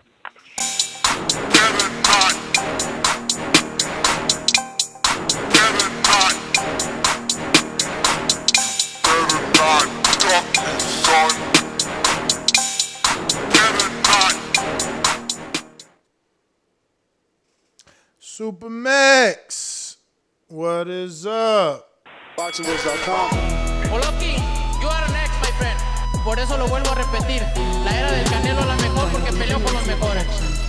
La suerte es para los mediocres, my friend. BoxingVoice.com. Yo, what up, Ness? Adrian, James, how y'all doing this morning, fellas? What up, Supermax? We're doing good. How you doing, Supermax? Feeling good, feeling great. Hey, look, man, it's a good fight weekend. We finally get to crown the number 2 welterweight in the world. Definitively, that's going to be great. Man, Shawn Porter's hard to root against, man. He really is. But, I think Ugas beat him. He had a hard time on his last fight out. I actually felt Danny Garcia beat him. I rewatched that fight recently and still feel Danny Garcia beat him. So I just can't see him beating Crawford. I don't think he's going to get stopped, though, but I don't have the confidence to give him the win over Crawford. But I'll say this, by the end of tomorrow night's fight, you're going to see that Errol Spence is the clear favorite in that fight, man. That's my call. In Jesus' name. Shout out to Supermix. Yo, man, it's over 500 people watching live on YouTube right now, and y'all know what we finna say next. You gotta hit the thumbs up on each and every episode of the Boxing Voice. Let's increase the visibility of the show, because this is the illest, trillest, dopest boxing podcast in the solar system, man. Come on. And hit that subscribe button while you edit, because if the bell icon ain't shaking, you ain't baking with the Boxing Voice. Shout out to Doomy. And don't forget, if you want to call in and voice your opinion, you could add Nestor Gibbs on Skype by downloading the Skype app on your desktop, your mobile phone, absolutely free. You could also call in from your landline at 1425-569-5241. We got a super chat from Alejandro Vega that says, unsure how the fight may go due to layoff and age. Well, let's hope that the age doesn't play a factor. We're going out to Harlem. Let me make sure I ain't got no boomerangs here. Leave anybody behind. Boomerang Intrigue. Cutting the line. What is up? Where the fuck we want to go to? We jumping city to city, country to country, no matter where we go. All the female want me. We jet set, jet set, jet set, jet set, jet set, jet set. We jet set. We jumping city to city, country to country, no matter where we go. All the female want me. Jet set, jet set, jet set, jet set, jet set, jet set, jet set. What's good? What's good, Ness? Good morning. Yeah, man. I'm gonna have to send you another version of that. It's too wild. But yeah, I've been sitting here watching the Summer Porter fights. I watched the Broner fight, the Spence fight, and I watched the Bud and Coin Machine, the Bud and Benavidez, and I came to a conclusion. I was calling it a 50-50 fight. I still say it's a 50-50 fight, but now I'm really to poke my chest out, and I'm rolling with Porter. I think Bud ain't proven himself at welterweight. The stuff I done seen in the fights against Benavidez and against Kavaliauskas, it leads me to believe that them two dudes ain't on the same level as Porter. I'm not giving him no credit, even though he stopped them. He had points in those both of those matches where he struggled. And Porter gonna be able to take advantage of that stuff. I just think he gonna have more dog. The experience factor gonna come into play, and it's gonna go 12 rounds. And Porter gonna win via split decision. All right. All right. That was Boomerang. Let me see anybody else out here. We did. Make sure that you use mybookie.ag to place that bet, champ. You're gonna be a very wealthy man. Yeah, but you got to use the code BETTBV for sure, and without a doubt. Looks like we going to Harlem. James, what is up? What's up, Ness? You can hear me? Yes, sir. All right, I got two predictions real quick. My prediction, Crawford by way of Kenny Porter stoppage. Kenny Porter gonna start flipping out in the corner because Porter not doing what he's supposed to do. Terence is gonna start turning on, and Kenny Porter's gonna stop the fight. Now that's one prediction. My second prediction is a prediction that nobody's really talking about for some reason, but anybody that watch boxing know that it's a realistic prediction, and that's Shawn Porter by way of stoppage. Now, how that happens is the fight goes past the fourth round. Crawford is turned southpaw doing his thing. Shawn Porter, the shorter man, jumps in. Crawford gets cut, and the fight can't continue, and they end up stopping the fight on cut. I don't know why nobody's talking about that, because once the southpaw orthodox comes in, with Shawn Porter being the shorter guy and the way he jumps in, it's realistic that somebody could. Dude, I do see what you're saying, but again, it's those half step backs that Crawford do. He's a counterpuncher. You know, he does the pull counter in his own way, with like a back hook kind of style. I don't know. We'll see, man. We'll see. We got a super chat from Michael that says, "Good morning, Ness. Why aren't we talking about the best middleweight of the world? Don't we enjoy the sweet science, or are we going to skim through it? Who's the best middleweight in the world? Gennady? Because Canelo's at super. Gennady still got the best resume at 160, even with this Jason Quigley win.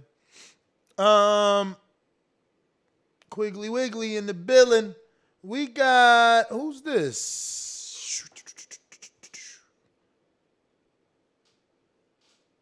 In the 404, what is that? That is Atlanta. Is that GT Kid? That sure enough is GT Kid. What up? What's going on, fellas? Everybody's cordially invited to Shawn Porter's retirement party, man. Saturday night, November 20th, gonna get to see Shawn Porter get stretched out, or you're gonna get to see Kenny Porter throw in that towel. If Porter tries to box, Crawford's going to outbox him and stop him. If Porter tries to take the fight to him because he's getting outboxed, Porter's going to either nasty counter or two, and he's going to end up getting stopped. So it's a lose-lose for Porter. He can't win this fight. After this fight, it's all over with. He's gatekeeper to be elite at 147, and Terence Crawford is everything we think he is, and he's going to show exactly why he's been getting ducked for 4 years by the PBC Island crew. So that's all I got. All right, GT Kid in the building. We got Hawk, DC, Maryland. What up? What up, Ness?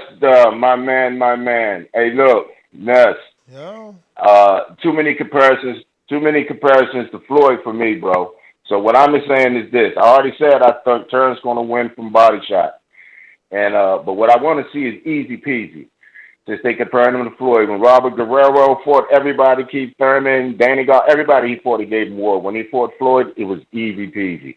Even Andre Berto fought your boy Shawn Porter. They went to war, but when he fought Floyd, it was easy peasy. That's what I want to see from Terence Crawford since they keep comparing him to Floyd. I want to see total separation, easy peasy, no struggle. That's my call. Hawk, Maryland, thank you for calling in. We going out to Troy, Baltimore. Hey, how you doing? All right. Get away from noise. Can you hear me? I hear you. Okay, good. Listen, to all the folks that are calling in and saying that if Porter gives Crawford a tough fight, there's only one person he didn't give a tough fight to, and that's Brooke. He gave Spence a tough fight, Thurman, Garcia, and just keep going down the list. And then to say that, that if Crawford loses, this will prove that he's been avoiding that. You got to start telling these cats if they speak in such matter-of-fact terms, why don't they back it up with facts? Where did Crawford avoid anybody? That doesn't make any sense. So, like I said, 7th to 8th round, this fight's going to go TKO probably, but that's the way I look at it. All right? Mm-hmm. Man, everybody Hey, yo, stoppages. Ness. What up, champ? It's almost like if Porter loses this, he's going to become the next Paulie Malignaggi. Nah, never Paulie. Never. I'm just saying, like, because he's calling fights. He's going to get those big fights. Yeah. No. You got to walk with me here. Like, he's calling the fights. He's kind of made that switch into the broadcasting side, but he's a big name. He's fought the big guys, 2-time champion. So I feel like if he loses to Bud, he's basically, becoming what, PBC Paulie Malignaggi?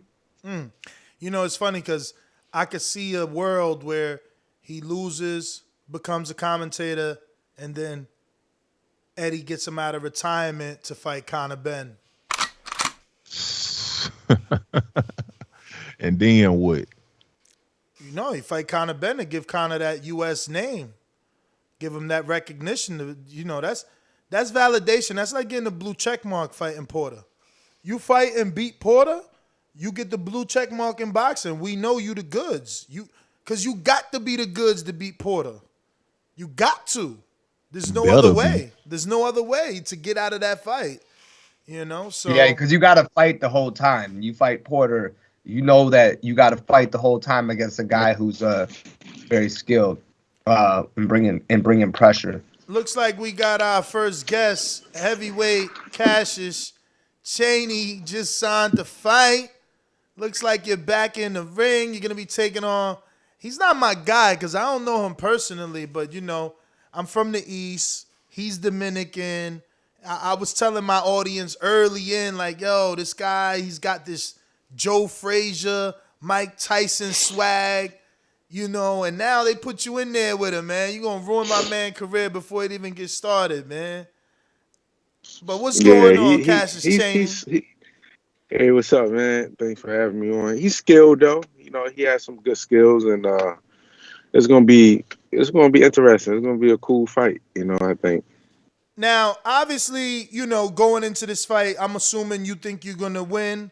But how much do you think the new training and trainer will play a part in this? Like, do you expect, I don't know, maybe some rust because it's with a new trainer and you're working on new things? Do you expect a slow start, or you think there's no way this dude's not on your level? He's a C class fighter. You an A class fighter. No.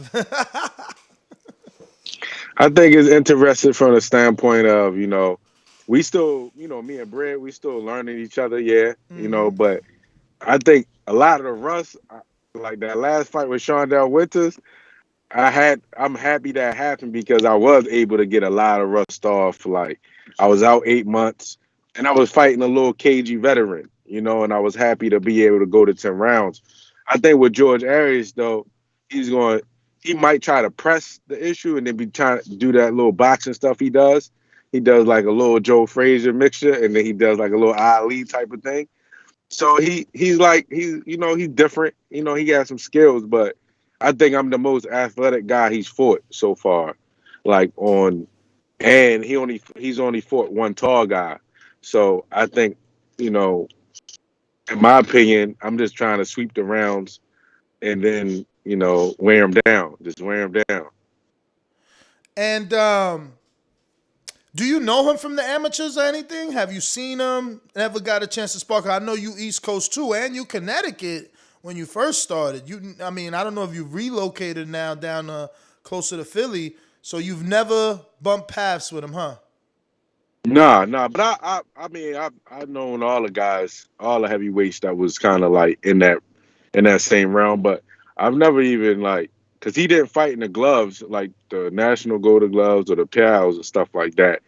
But I always knew who he was. I knew of pretty much all the guys that was coming up and with me when I started. So how's it been for you relocating back down to Philly for training? How's the sparring? I know once upon a time you've also even trained with Calvin Ford. So is it familiar to you? But how's the sparring been now on that Philly side? It's much better now than when I was down there the first time, when I was just training with Amir. It wasn't that many heavyweights then. Now, and it's probably because now I'm kind of like, I'm able to pay guys. So it's a little bit different, So Joey's come through. Delvaco. Junior Rice come through. Oh. Yeah. You got hit with that left hook yet?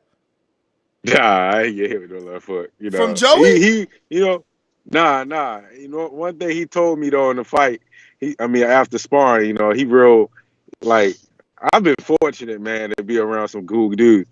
He said, man, you move your defense and you move good for your size. I was surprised. When he first saw me, he said, man, you bigger than what I thought. Huh? Did you catch it? Did you catch it in sparring? I might have caught it. I'm just trying to feel the power. I don't know if you man, thank you.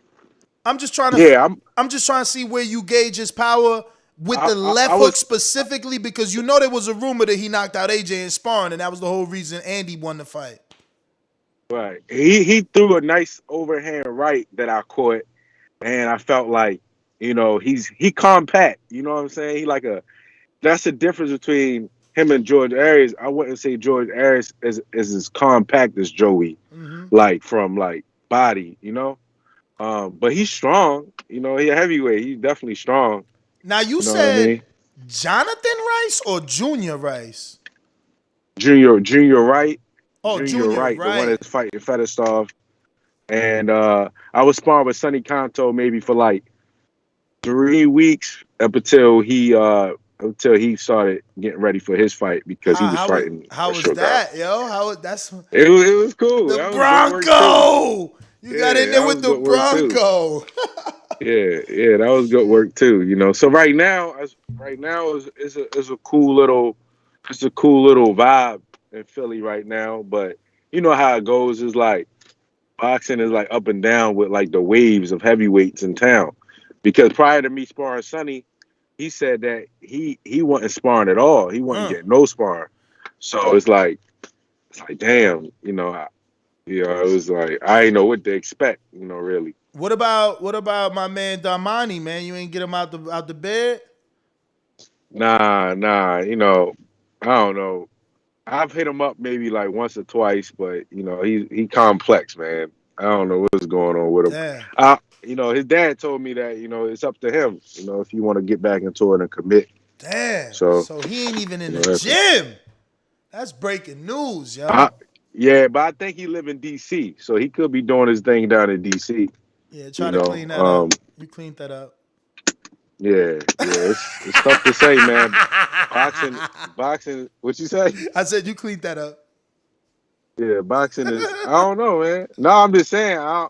It's complex right now. It's like it come in waves. You know, the heavyweights. Even in Florida, when I was there, you had Negron, you had a nice wave, and next thing you know, the wave might Bruh, stop.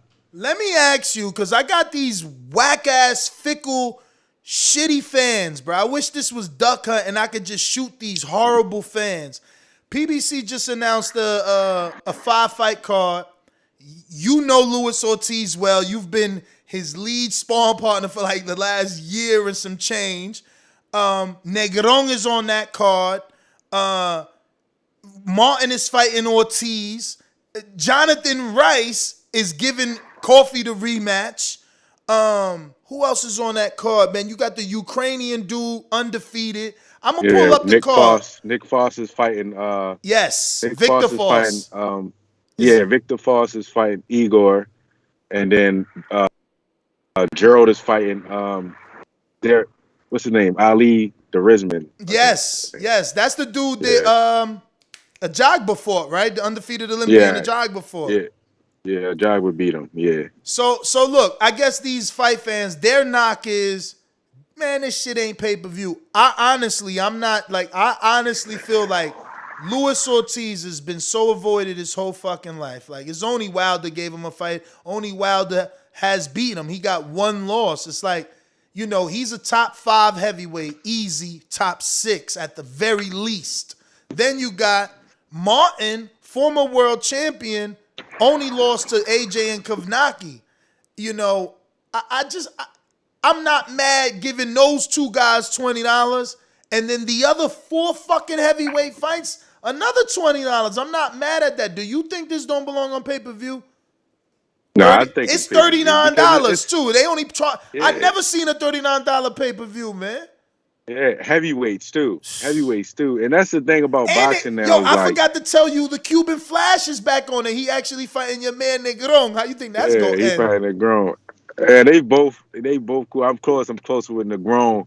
Negron is I think just stylistically, he a bad style. You know, he might be a bad style in a different way for Frank than F.A. You know, but Frank is an awkward dude. You know what I'm saying? He an awkward fighter. It's gonna be interesting. I think that might end up being like the best like fight, you know, overall fight on the card. You know what I mean? Outside of probably So you think Negron's a sleeper? Yeah, I think he's a sleeper. Like in the standpoint because Frank's a boxer.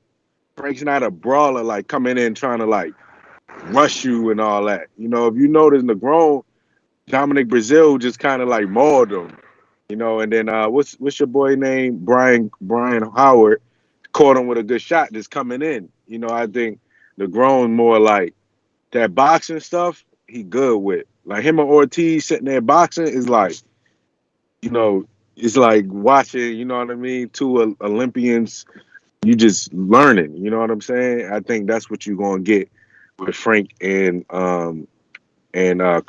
It's going to be interesting to see. That is interesting because I feel like Reynoso isn't a boxer.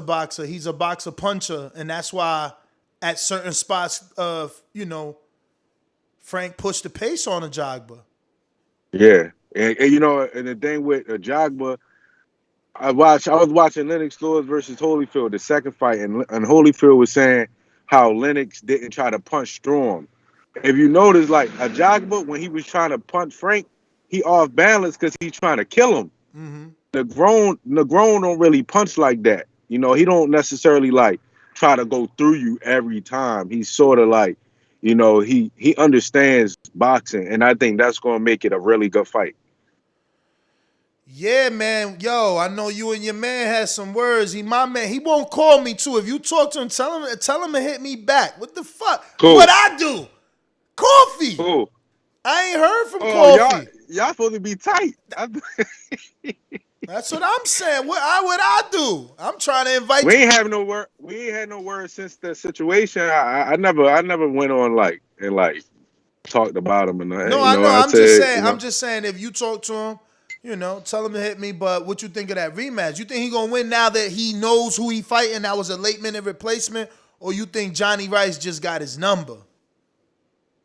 Damn, you holding a smile back, yo. It's hard to, I know know. why? I see you holding your smile back. He playing politics. You know he got to answer this a certain way. Yo. Look, because I was going to say, I think Michael Coffey, yes, now he knows what to expect. But I looked at the time frame, shit. Now Jonathan Rice got time to train. You know, he got a whole 6-7 weeks to train for Coffey now, outside of 2 weeks or whatever it was. So now it's like it's more even than what it was before, for both sides. But I do think Johnny Rice knows what the hell he doing. Like he know how to box in that middle of that ring and make it, you know what I mean? He know what he doing, man. So I don't know. I'm cool with Johnny Rice more than Coffey, so I'll probably go with Rice. Well, give me your prediction on Crawford Porter. I gotta go with Crawford, man. I gotta go with Crawford. You think he get the stoppage though? You think he'd be the first one to stop him? Bro, I can't find nobody to pick Porter. Like, not no professional, not no fighter. They haven't done it yet. I haven't seen it yet. I gotta go with Crawford because there's a bigger statement for him. Do he stop him? Nah, I don't think he stopped Porter. I don't think he stopped Porter. I think it's it's gonna be a hard fight though.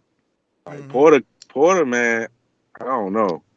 If he stopped Porter, man, he up there pound for pound, for real. Like for real. Like you might have to say, I mean, Canelo doing his thing, but you might have to say Crawford probably number one. If he stopped You out Porter. here wilding right now, yo. Thanks. We gonna wrap it up on that note. How the fuck he gonna be over Canelo for beating Porter? You wilding. I'm gonna make sure it don't matter who you beat. You never pound for pound now. Come on. Nah, look, because Porter's the harder competition than Canelo last 4 fights. Who? Bruh, he fought champions. Say it again. His last 4 fights been champions. He took belts his last 4 fights. Come on, man. Canelo the lottery ticket. That's all. He the lottery ticket now. But he's still beating champions. They champs. Because he the lottery ticket. So listen, you ain't gonna go in there and mess up your money. But that don't mean nothing. They still champions. You're not messing up your money though. So what you telling me is I gotta be sure who you fight in the future because you might be the champion that he a champ, but he ain't a champ. That don't make sense, Cassius. No, I'm not saying I'm not saying they not champs. What I'm saying is that boxing is boxing. And Canelo is the lottery ticket. You're not messing your money up. What's in there? Who did he fight before Caleb Plant? Yeardom? What was that? Yeardom? Billy Joe, undefeated boxer. Well, all right, then before Billy Joe, who was that? A tune-up, Yeardom. Smith, right? A tune-up. That dude. No, it was the tune-up, Yeardom.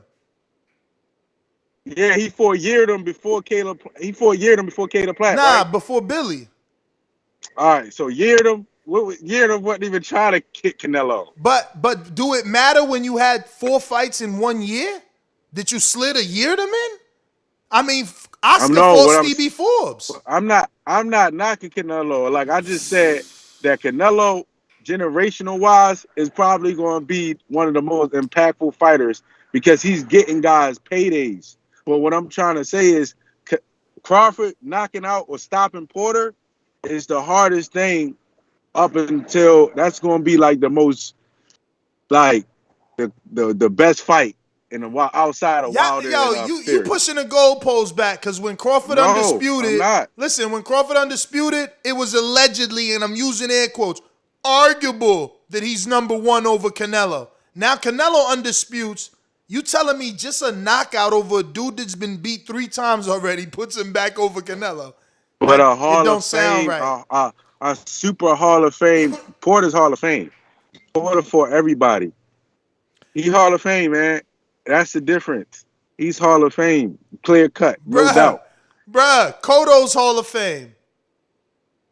Okay, you got Cotto. All right, you got Cotto. You got Floyd. Cotto, Floyd. I'm not talking about them guys. The guy that Trout Floyd, Hall of Fame. He beat Cotto before him. I said the last 4 guys. I'm not talking about Canelo when he coming up and he sitting there beating these guys to get there. I'm not talking about that Canelo. He's not understanding what I'm saying. I'm talking about the Canelo that got the money. That got the money. I got you talking about money Canelo. Like when it was Money Mayweather. I got you. Yeah, I'm talking about money Canelo. Now they not messing up their money. They not messing up their money. Canelo coming up, he paid all the dues. Cool. Triple G. Yeah. But I'm not talking about now. Like, what's the dude name that he about to fight? The cruiserweight? So now 140 pound dude. Now, yeah, he know it's a payday. He looking out for him. He like, man, this Canelo about to give me $3 million. So what you saying? What you saying? That he gonna take a dive? I'm not saying. I don't know. We got to wait to see. What? Yo, you said terrible, man. We gotta wait to see. We gotta wait to see. That's all I'm saying. I got Ken Porter on the line. Let me add Ken to this call. You know it's fight week. Ken, what's going on? Oh man, Ken Porter. That's Cassius Chaney, the undefeated heavyweight. He just saying, "Oh man," because he just finished picking against you, so he nervous. He don't know if you heard it or not. Nah, I ain't here, dude. It's boxing. I don't trip on that. Yeah, I got to finishing my 6:30 workout just in case I see Cassius somewhere.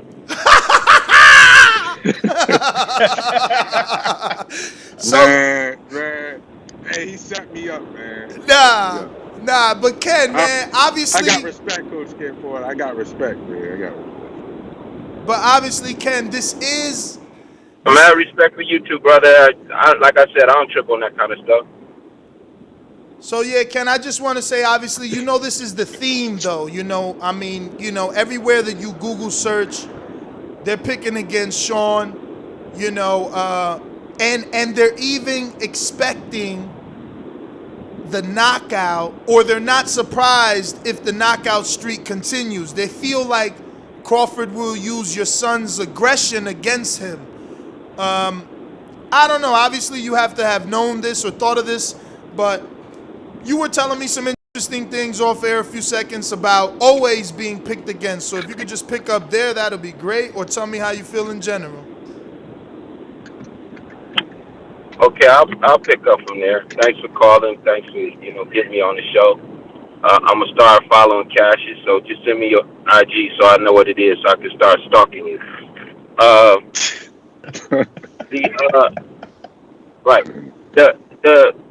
The general consensus, if that's what it is, which I haven't been reading it, or I haven't been, I don't look at those type of things. We actually live this. That's not part of our preparation to see what everybody has to say. But our life, since he started boxing, or since he started playing football, or when he ran track, or anything that he did, was that he was small and that he wouldn't be successful. Barry Hunter said to somebody just yesterday, he said, "This is one of the most incredible athletes that you've ever come in contact with." I didn't say that. He said that, right? And his reasoning for that was, he said, where are you going to find a guy that's 5'7", maybe, that does all the things he does and he wins? So on every level of everything we've done, there's always been somebody that said we couldn't do it. That's always happened. I don't think anybody picked us to beat Demetrius Andrade. His last loss in the United States is to Shawn. That's not an accident, guys. I don't think anybody picked us to beat Danny Jacobs. I don't think anybody picked us to beat Olympian Sean Estrada 2 times. I don't think anyone picked us to beat national champion Golden Gloves and national champion U.S. Championship Edwin Rodriguez 2 times. We beat him twice. Every time he tried to repeat. That's not by accident. I don't think it was an accident when they chose us to go up against the Ukrainian team who had Alexander Usyk, who was 6'3" and left-handed, fighting at 165 pounds. We didn't beat him by accident. It doesn't happen that way, right? And confirmation to that is this, again, as we got into the pro game and doing all the things we're doing, nobody ever expected us to do any of the things we're doing. And I'm happy to say he's been very successful. He's been very successful inside the ring, outside the ring, and it's worked out great for us. I don't think anybody picked us to beat Danny. I don't think anybody picked us to beat Keith. I don't think anybody picked us to beat Earl. And all of those guys was in the fight of their life. No less than Max Kellerman said to Shawn, in my eyes, Shawn Porter, you could easily be undefeated. Any one of those fights could have went our way. Boxing is just someone's opinion. And at the end of the fight, someone gives their opinion. It's not done mathematically. There's not a score that goes up on a board that you guys can see that they kicked the field goal or they shot a three-pointer. It's done by someone's opinion. So the same thing happens when the betting lines come out or the consensus of people on the Instagram or whatever it might be. It's just their opinion. At the end of the day, it's up to us to change their opinion. So can the experts seem to think that in order for Shawn to win, he has to make it a rough and tough fight, stay in Crawford's chest, disrupt him, not allow him to quote unquote download and make any adjustments. Do you agree or disagree with that? I think that could be again, it's generally speaking, everybody probably looks at, oh, the little guy got to do this, and he got to get the shorter guy. And that's true. But, I mean, again,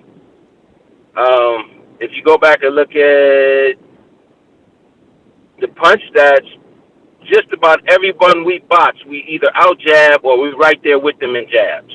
Everybody. So we have a jab. So we have the ability to use a jab. Errol Spence got hit with a lot of jabs. Keith Thurman got hit with jabs. Just about everyone we fought, go look at the punch stats, has been hit right there. We right there with them or we beat them in jabs.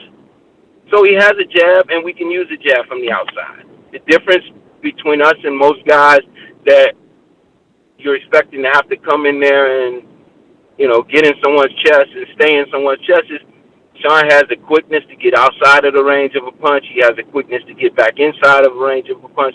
He has the quickness to get around you. So it's not as easy as it sounds for somebody to just say, oh, he got to go in there and stick his head in his chest and just put his head down and bang all night long. It's not that easy, and it's not going to be that easy for Crawford.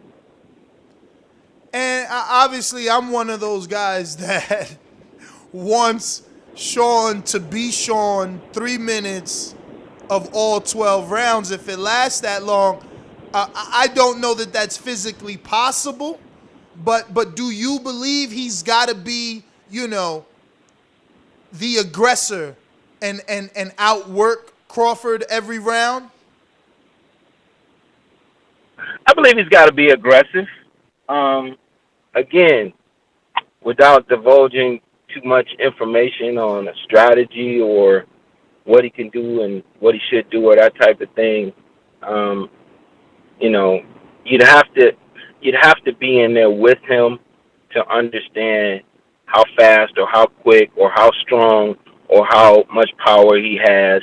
When I hear or see things like, he don't got no punching power, he don't do this or he don't do that, get in there and take those punches. I seen Keith Thurman actually physically turn his back and run away from Shawn. Get in there and take those punches. I seen him stop Errol Spence in his tracks quite a few times. Get in there and take those punches. What was this, the kid, Benavidez. So I got mad respect for it, known him since he's a teenager. His brother, his dad, loved the family, know them personally, But what is all this craziness about him beating Shawn up in a sparring session. They sparred in 2010 for a couple rounds when the kid might have been like 18 years old. Do you actually believe that a guy such as Shawn, who's been the distance with the guys he's been with and fought them toe-to-toe, is getting beat up in the gym with 16-ounce gloves on? That doesn't happen.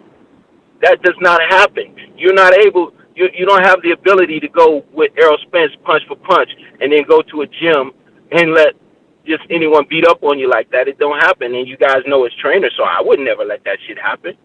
Just ain't happen. And it was 2010, and that's how Terence chooses to gauge the guy he fought who just came off getting shot, right? Had one leg. How he gauges the guy he fought against us, a sparring session that happened in 2010. Last time I checked, Terence has never been in a gym with us, ever. We've never been in a professional boxing gym together. I've been to his gym back home when they were in amateurs. But, you know, these type of things that the internet picks up and runs with, it's just sometimes it just, there's no substance or foundation to that. I do want to get your take on Tank. I feel like the way he spoke about the sparring, he like asked Shawn Porter. He know, you know. I mean, I got the soundbite and I'll play it. I don't know if you've heard it. I do want to know. Not necessary. Listen, nope, not necessary. Trust and believe Shawn Porter does not get beat up in sparring sessions, okay? Those type of things don't happen. And just to make that clear and no misunderstanding here, me and Tank on a great level. We got a great relationship. I'm doing things with him every day. I don't mess that up with you guys. Okay? So they work together. It helped both of them. That's that. If I could find somebody to beat Shawn up in sparring sessions, that would only make Shawn better, but that's not what's happening. So no, we don't have any issues like that.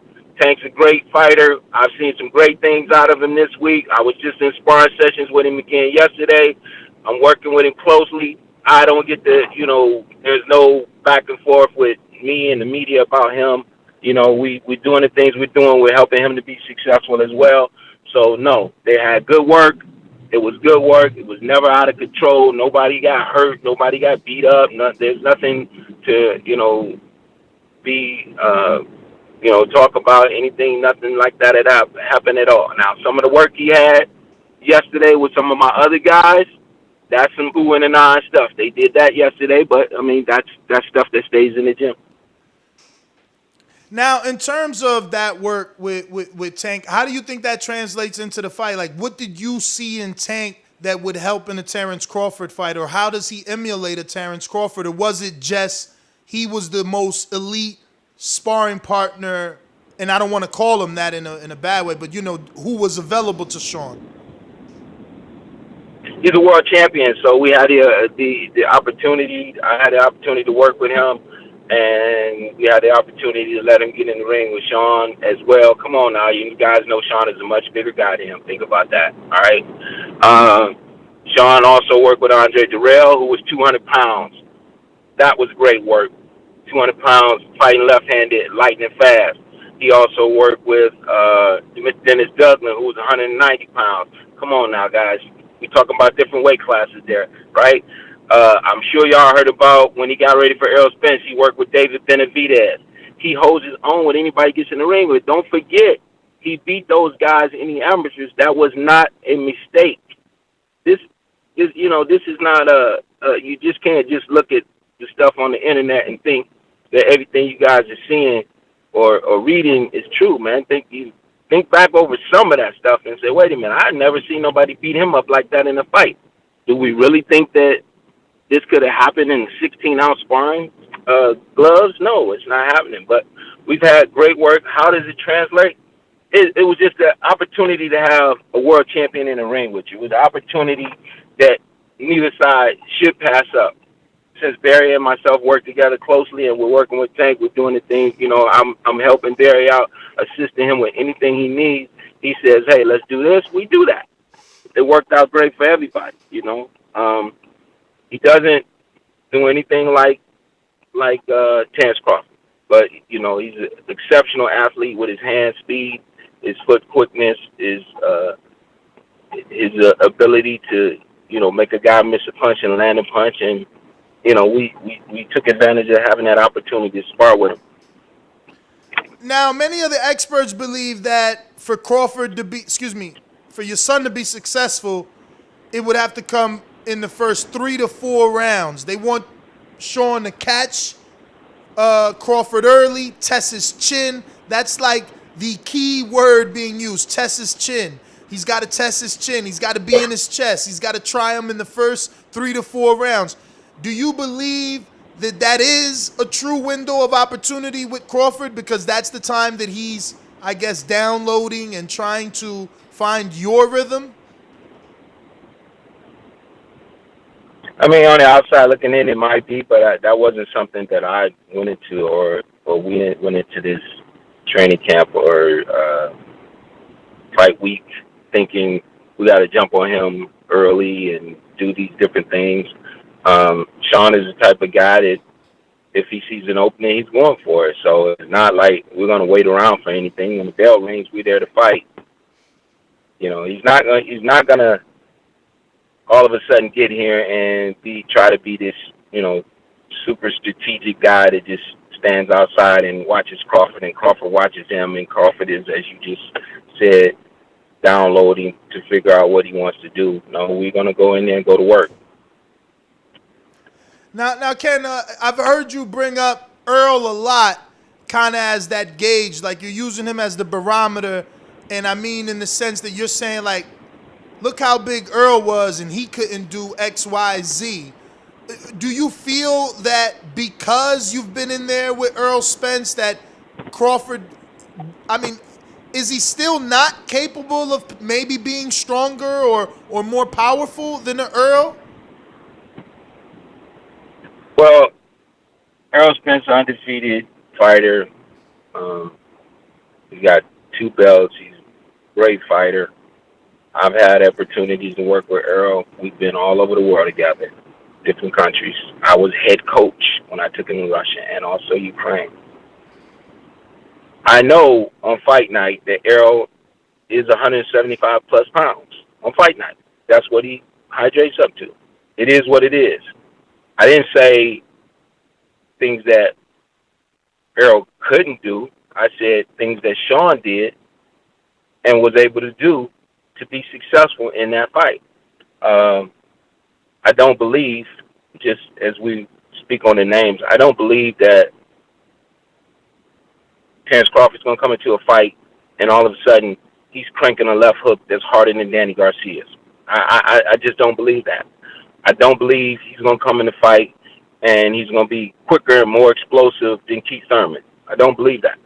I don't believe he's going to come in the fight and he's going to be bigger, stronger, and left-handed than Earl Spence on fight night. So we've had all of those experiences. We take all those experiences to the ring with us, and then we put all that together, and then we go at the guy that we're fighting. Those, you know, as people like to say, the resumes, those things are the confidence boosters, the confidence that was built, the foundation that was built on Shawn's career, going up against these type of competitions in the amateurs, these type of competitions in the international competitions, and these type of competitions in the pros that made him who he is. So as the numbers came out yesterday in the ESPN fighters meeting with the commentators, 12 out of Shawn's last 15 opponents are former world champions. World champions are former world champions. 12 out of 15.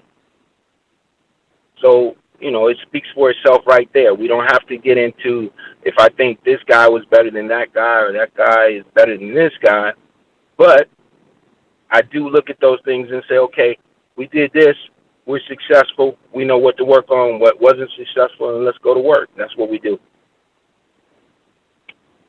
My last one, I think it's tough. I don't know. It's something that I've been talking about here on the show and struggling with myself because Shawn has been on record, and I'm paraphrasing here, but he says something like, you know, he doesn't want to go down as the guy that couldn't win the big fight. So how do you deal with that, you know, from a mental standpoint? Like, I know you guys have been on many high stages, especially on the amateur career. So do you think it's a loss is a loss on whatever level? Or do you think this can hit Shawn a little harder if he loses? First, I think, you know, Shawn is doing commentary now. He's analyzing, so he may not, you know, always think about the fact that some of the things he's saying, he's probably saying from the ringside seat instead of saying from where he's actually at, which is in the ring. So I think in that instance right there, this is just my opinion about him. In that instance right there, he's saying those things that sound good from that seat. If you're sitting in that seat and you're watching this is the thing that you would say. But that doesn't necessarily mean that's the thing you should be saying about yourself. Because when they asked him in the fighters meeting yesterday, if it doesn't go your way, is it over? He said, hell no. No, it's not. Okay, so why would you ever say that I don't want to be, or this doesn't, you know what I mean? So, but that's what he said. He's got to live with that. That part of it he got to live with. The other part of it is this for me. You know, one of those judges in the Errol Spence fight said Shawn won 8 out of 12 rounds. One judge gave him 8 out of 12 rounds. We were winning the fight in one of the judges' eyes, okay? How the other judges are nowhere near the same thing, okay, that's what happened. It's an opinion of boxing, right? Same thing when you talk about a Keith Thurman fight. When we walked to the ring and they announced us to the ring, we got booed walking to the ring. Keith's on the East Coast, we're not. We got booed. Okay, first time I ever heard booing in a fight. When the fight's over, they announce the decision. They boo the decision, and then Shawn leaves the ring and they cheer him. So, you know, we're not in the fight and didn't produce and do the things that we know we're capable of doing. We did that. And there was people in that audience who thought Shawn did an excellent job that night. Same thing in the Kell Brook fight. It's a totally double standard right there. There's no way you could tell me. I'll ask you, but you tell me. Do you think Shawn Porter could have went to the UK, held Kell Brook as much as he held Kell Brook, as Kell Brook held us, and not get disqualified? Nah, I doubt. I'm sure some points would have got taken. We got a disqualification. They'd have disqualified us. The UK will not let you come to their country and do something like that and not save their guy. They're going to disqualify you. But it's a double standard over here in the U.S. where we fight Adrian Broner, and Adrian Broner gets points taken away from him for holding, and he held 50% less than Kell Brook. And if Shawn had held Kell Brook in that California fight, all Shawn Porter's fans would have booed him. If he had held Kell Brook in the fight, like Kell Brook was holding him, they would have booed us. If Shawn had just said, you know what, you grab me, I'm grabbing you, I'm going to hold you too, we'd have got booed out of the stadium. It's a double standard. It's okay for him to get a decision over us that way, but we could never win a decision that way. So, with that being said, what I'm saying, in all of those fights, just like Max Kellerman said, Shawn Porter, in my eyes, you could easily be undefeated. Well, in all of those fights, Shawn was there to win those fights. Didn't work out for him, you know. He didn't get that decision. Again, it goes back to someone's opinion. If he chooses, which this is what he said, if he chooses to say that my career lies on one fight with this guy, and, you know, if I can't pull this off, this is where I'm at with it or whatever, so on and so forth, then those are the words he's going to have to stand on. But then yesterday in the fighters meeting, when they asked that question, which was asked by Tim Bradley, as soon as Tim Bradley asked that question, he said, hey, you know, if you don't get this, what's next? Is it over for you? And he said, no, it's definitely not over. He said, I'm not thinking about anything but Saturday night, but it's not over.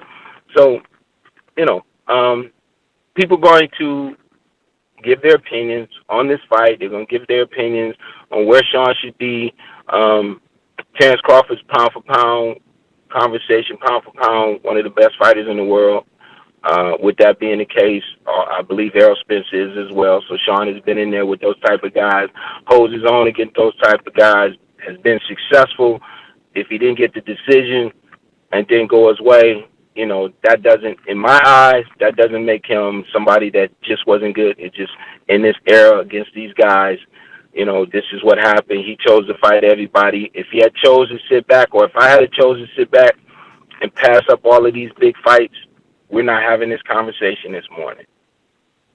And there are guys that chose to pass up fights against Errol, or there's guys that chose to pass up fights against Terence. But they're not in this ring Saturday night. So there you go. Well, Ken, man, I want to thank you. I know you're busy. We wishing you the best. We'll be tuned in and locked in for Saturday, and look forward to having you back on, and send Shawn our love, obviously. Thank you for having me, man. I appreciate you guys. And tell Cassius Chaney to shout out his IG. I'm going to need to look for that. Yeah, he's training with one of your guys, with Stephen Edwards now. Okay. Oh, good, brothers. Everything is good, man. We appreciate you guys. We got these weigh-ins to do, so have a great day, guys. All right. Take it easy. Okay. Cassius, I see you driving, man. We could always reconnect because it's definitely not going to be working while you're in there. But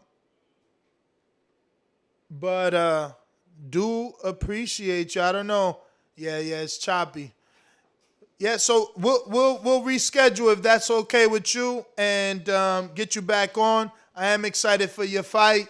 You know, shout out to Triller for picking up your fight, and you know that's actually what, the second? Damn, yeah, we can't even hear you, champ. Yeah, we can't hear you. All right.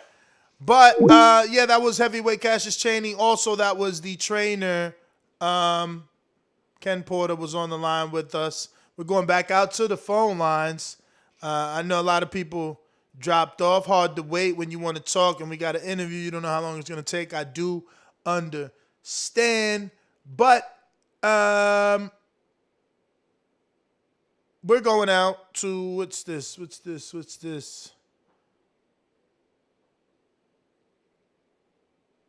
Boxing Chief, what up?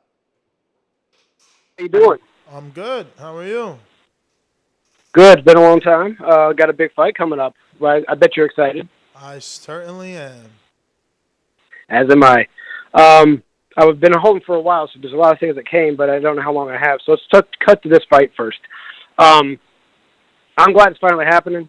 I wish both guys the best. I'm a fan of both guys. I'm not as much a fan of Porter's diehard fans. There's nothing against Porter himself. This fight's a long time in the making. Porter's power. He went 20 rounds with Julio Diaz, who had a shaky chin at lightweight. So we can say what we want about Mr. Porter can say what he did about in the amateurs against all those guys that he fought, but none of that's in the pros.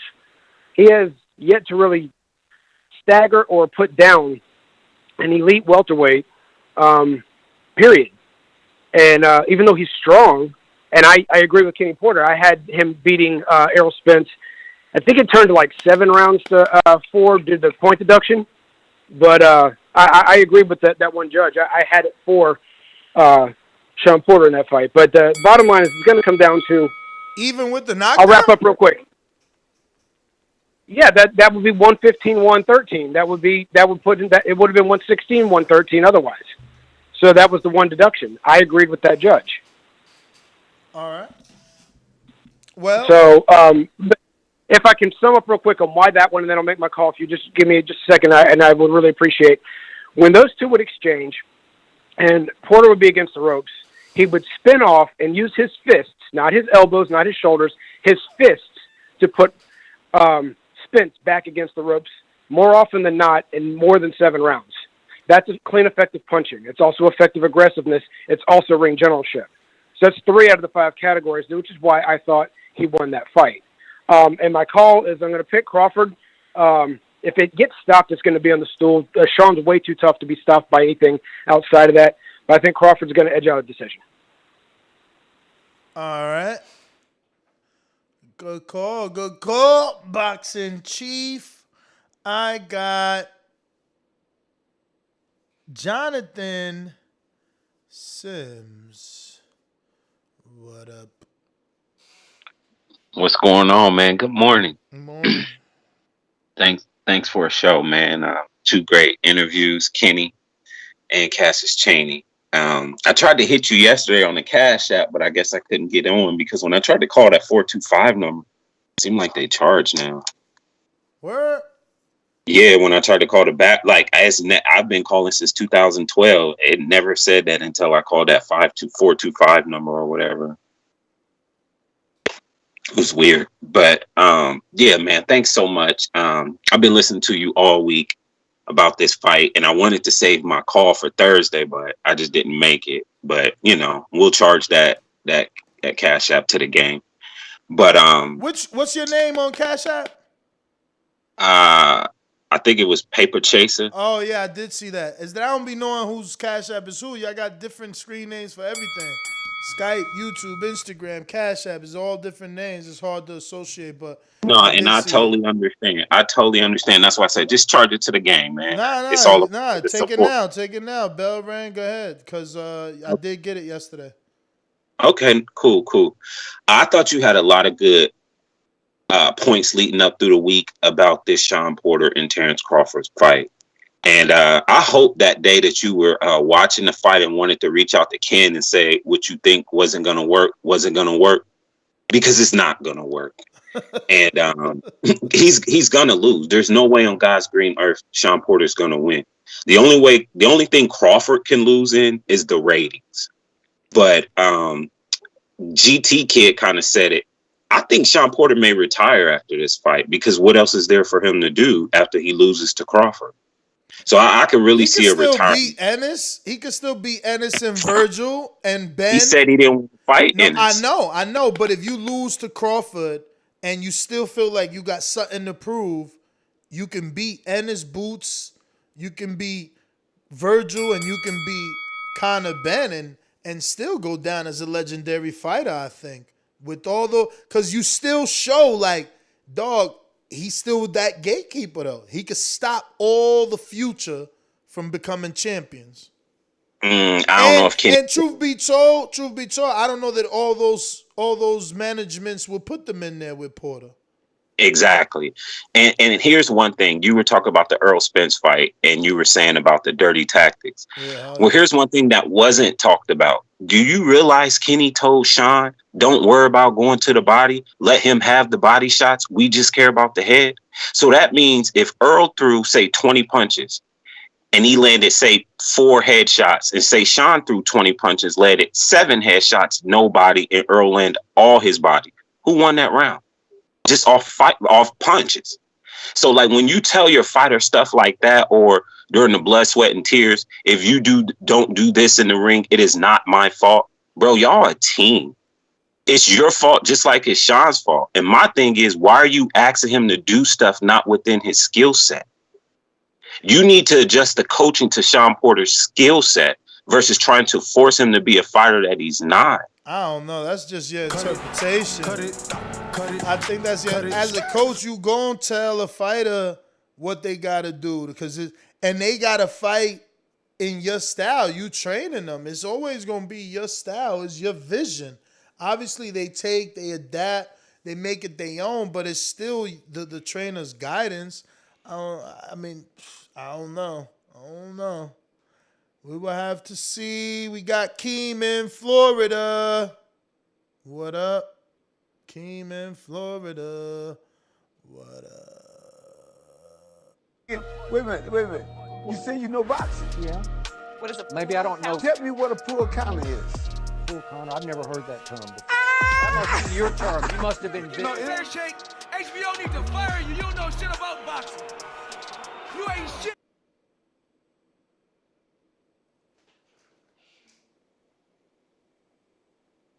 Okay, no Keem. Marlon, so icy. Marlon, you got to fight, don't you? Coming up. I'm coming up. Is it coming up or coming out? Oh, shit. Yo, my Gene Baby went to you. CYP, what up?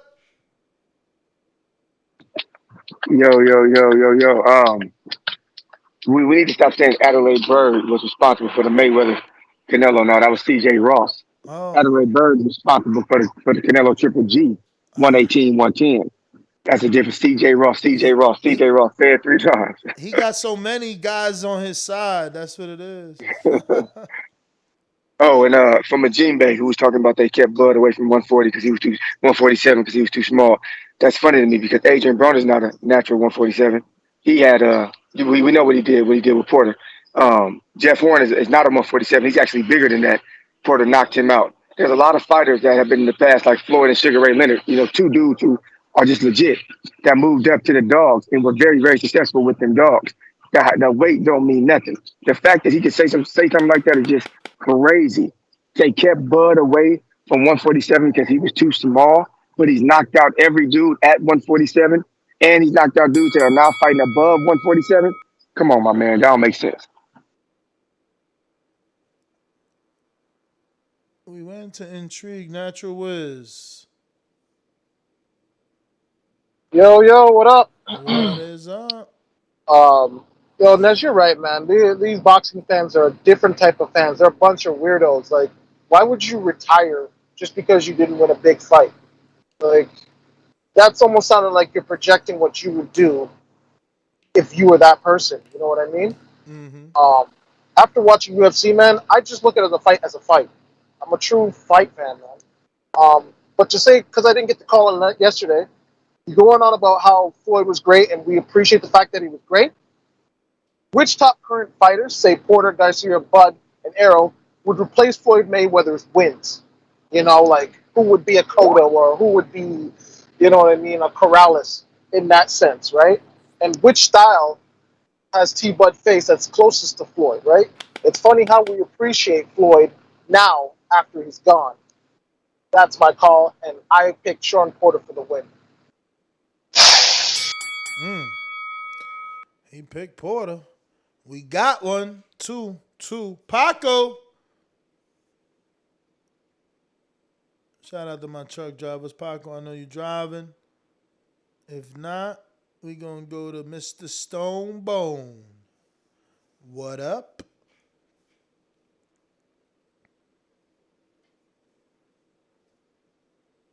No Stone Bone. All right. Oh, there you go. We don't hear you, though. But you don't hear me, though. Can you hear me? Yep. Can you hear me now? Yep. Can you hear me? Yep. What up? Yep. Yes, sir. Listen, man. Shout out to Kenny Porter, man, coming in to talk. Yeah, man. What's this? This the viewing, right? You know, the day before the funeral is the viewing, right? Oh, so man. today's the viewing.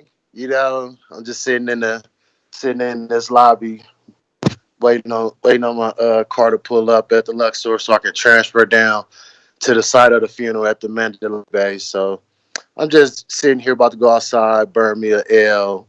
I mean, I ain't even smoking blunts. I'm smoking joints now. You know, I'm smoking the joints since I'm out here in this hot ass desert area, coming to watch a funeral. You know, I brought me a nice black suit.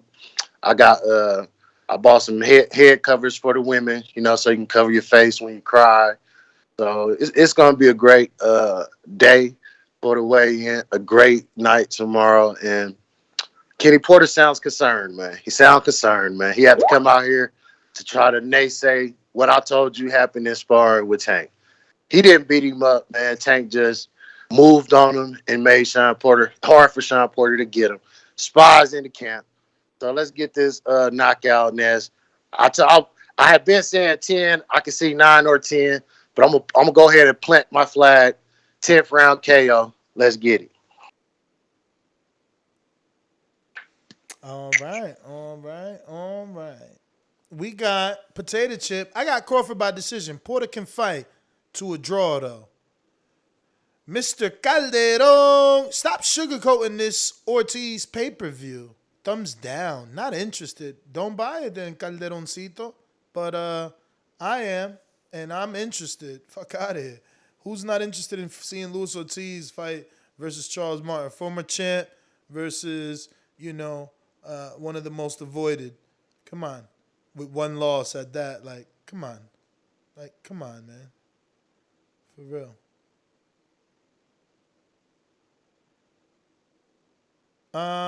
Who else we got? We got D Nice. I know what that is. Oh shit, yo. He said, "Vete pa'l carajo, you bugging. That's no pay-per-view, man.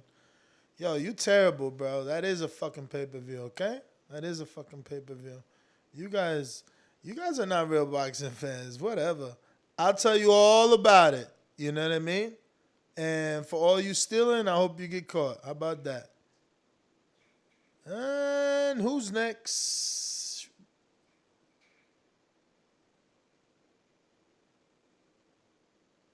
JP, did we go to you? JP in Long Beach. I think that means I'm... Yep. Oh, we ain't go to you, champ? Sound like I played that intro. Did I or did I not? Nah, we in there, Ness. Let me get mine. Go for it, man.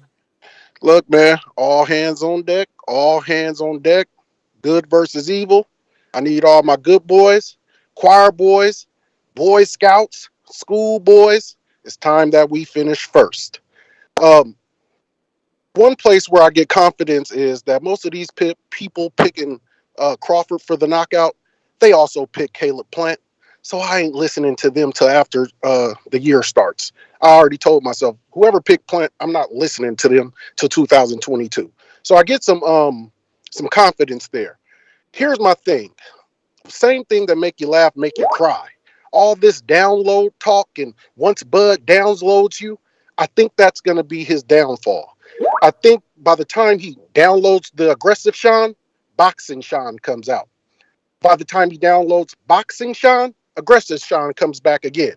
I think Shawn can make those transitions seamlessly and make Bud have to work harder than he's ever had to work in any other fight.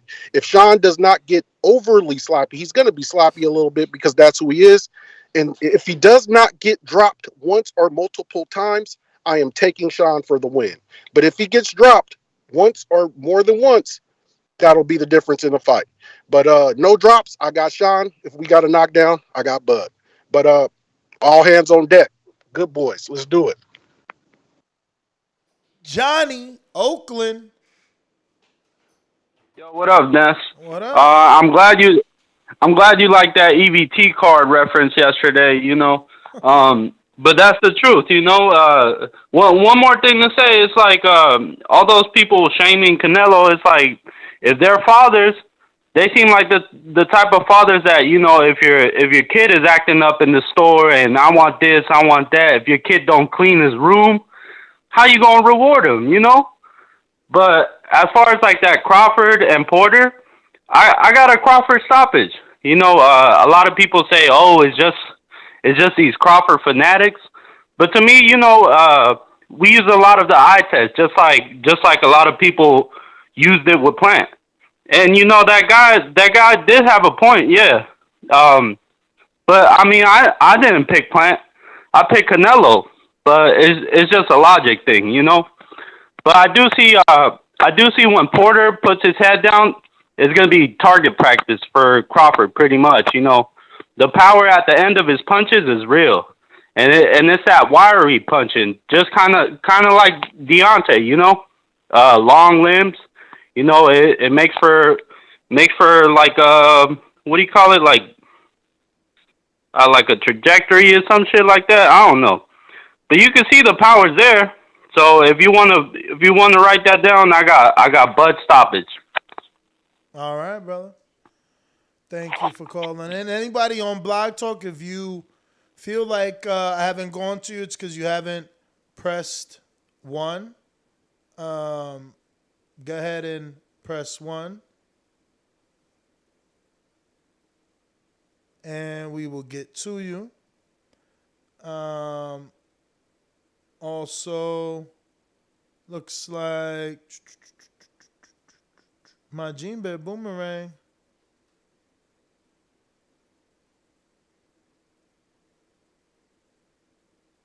All right. Intrigue, Boomerang.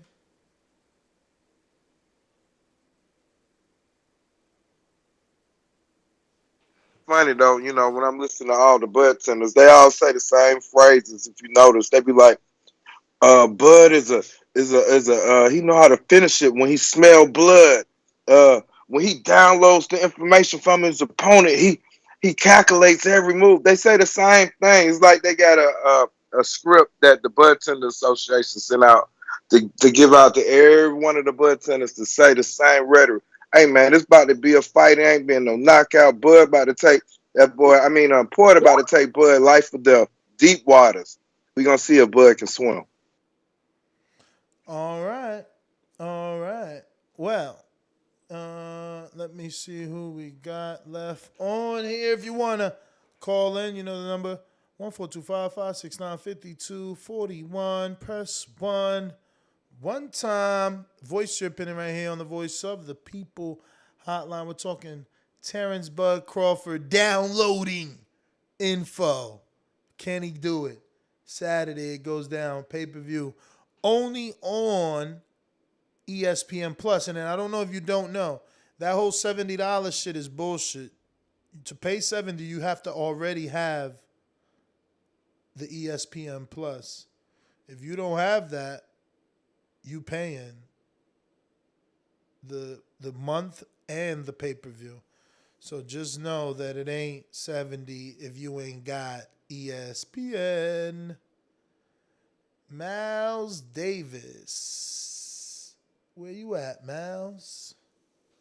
Miles, I forgot. He just said yesterday who he really is. He said, that's MD? Yes, it is. MD, where you at, though? Oh, I see you, MD. But we got to get to Mr. Let's start with this. I'm a creative genius. SDS. And now, the most dangerous producer on YouTube, Brandon in Houston. SDS Promotions.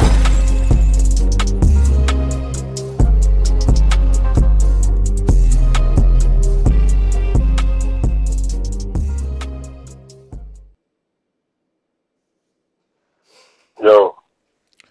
What up, yo? Why you sound depressed?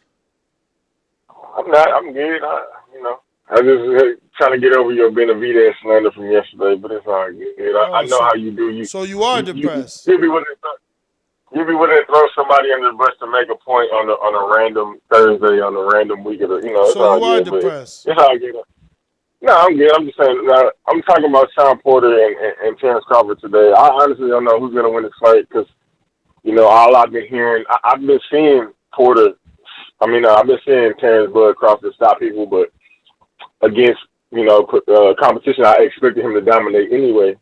And then you always hear from his fans about how great he is, but I really ain't just seen him in there with nobody. And I know what Shawn Porter is a buzzsaw, a Tasmanian devil in there. So it's like, I want to say that Terence Crawford should be able to do something with Porter, but I cannot bring myself to say he's going to knock Shawn Porter out. I cannot see that.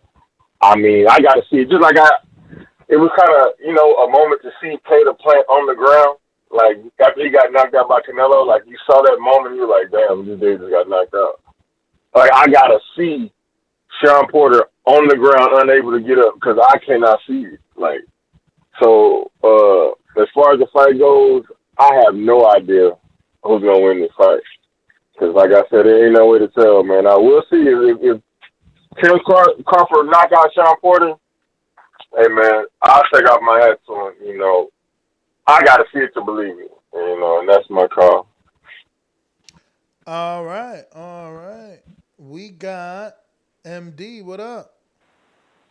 What up, Les? What's going on? Chilling. Can you hear me? Yeah. On this fight right here, Shawn Porter versus Crawford, I got to go with Porter in this one. I studied Crawford's last, I'd say, 5 fights against Jeff Horn, Jose Benavidez Jr., American, Elis Cavalaza, and Kell Brook. It's hard for me to just ride out with Crawford. I see the skill set. I see the switch hitter. I see the dog in him. I see the aggressiveness. But he's supposed to TKO these guys and KO these guys. Not taking nothing away from Jeff Horn and all these other guys though, but they're not Shawn Porter. I wasn't a Shawn Porter fan, but I went to go see the Errol Spencer versus Shawn Porter fight in person. And I'm like, man, there's no way that he's gonna be able to stand in the mix with Errol Spencer. And he was able to stay in the mix. And Errol Spencer did look way bigger than Porter out there, though. So I can't agree with his pop with that. But I'm just saying that Porter does have a shot to beat Terence Crawford. It's not going to just be this whitewash Porter.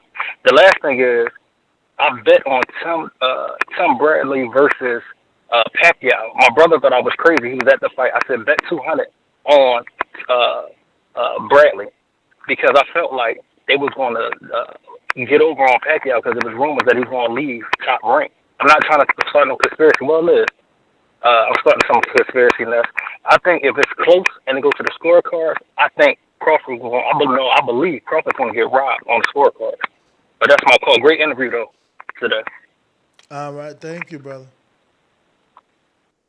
Who we got?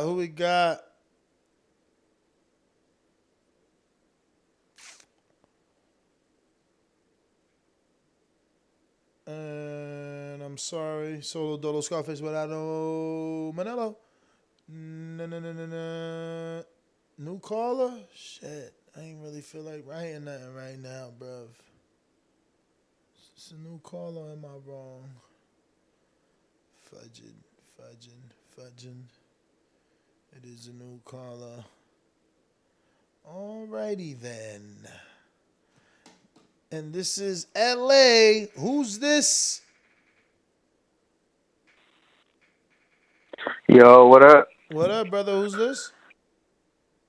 Chris from California. Chris and Cali, what is up?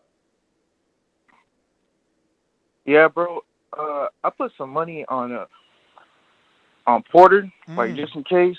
Mm-hmm. You know, just in case Crawford can't handle the power. But honestly, I feel like Crawford's gonna beat the shit out of him until the referee is just like, "Yo, stop it." I say like 7th, 8th round. Referee's gonna be like, "That's enough." You know what I mean? Mm-hmm. But I mean, like I said, I hope Porter goes in on him, you know, because I was watching that Spence fight and he was going in on him, you know. He was holding his own, but not really at the same time, you know. Like he needed a little bit more. But we'll see, man. We'll see. That's my call. Well, all right. Appreciate you, brother. Appreciate you. Let me just double check a few things. Don't forget, hit that thumbs up button. It's going to help with the visibility of the show. It's going to help us grow. I got a counterpunch from Dom in Seattle. What up?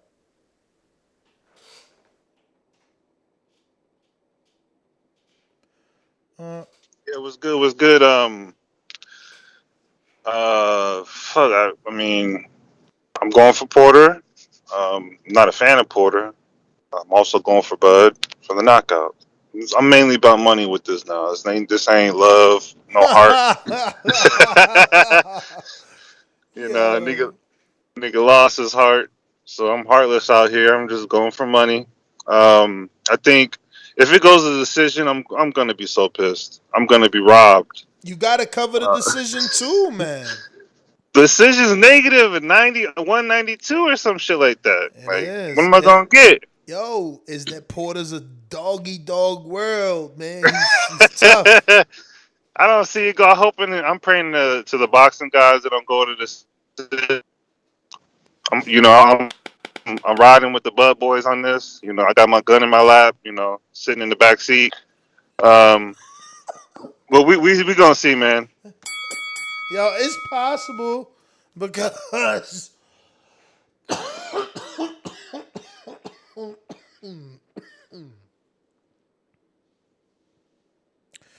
based off the lines, it's possible because it's only a plus 160, so it's low. You know, it's probable.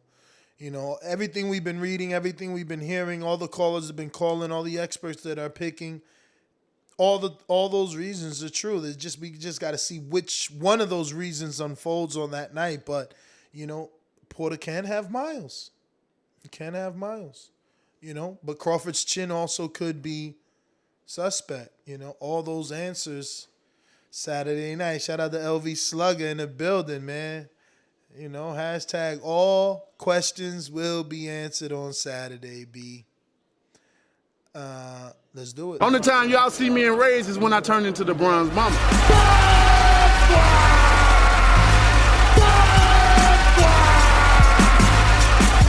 I want a body, and he gonna be the body. The ambulance better be ready. The medical better be ready. The referee better be ready. They better have that towel to be able to throw it in. SDS Promotions. Was he right? LV Slugger.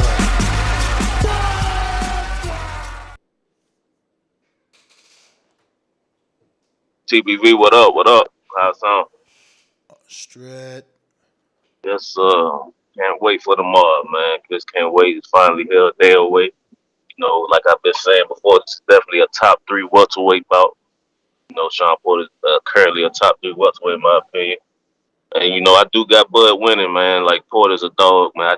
I know a lot of people want to see the stop and see if Bud can get it done, but I just feel like Porter, man, he ain't gonna be the one to just, you know, give up like that. You know what I'm saying? It ain't just necessarily him giving up. It just, you know, he just bring that dog to the fight. I just don't see it happening. But I mean, if it do, it just speak volumes for Bud, man. But I definitely see it going 12. I think Bud will probably beat Porter in more impressive fashion than anyone ever have.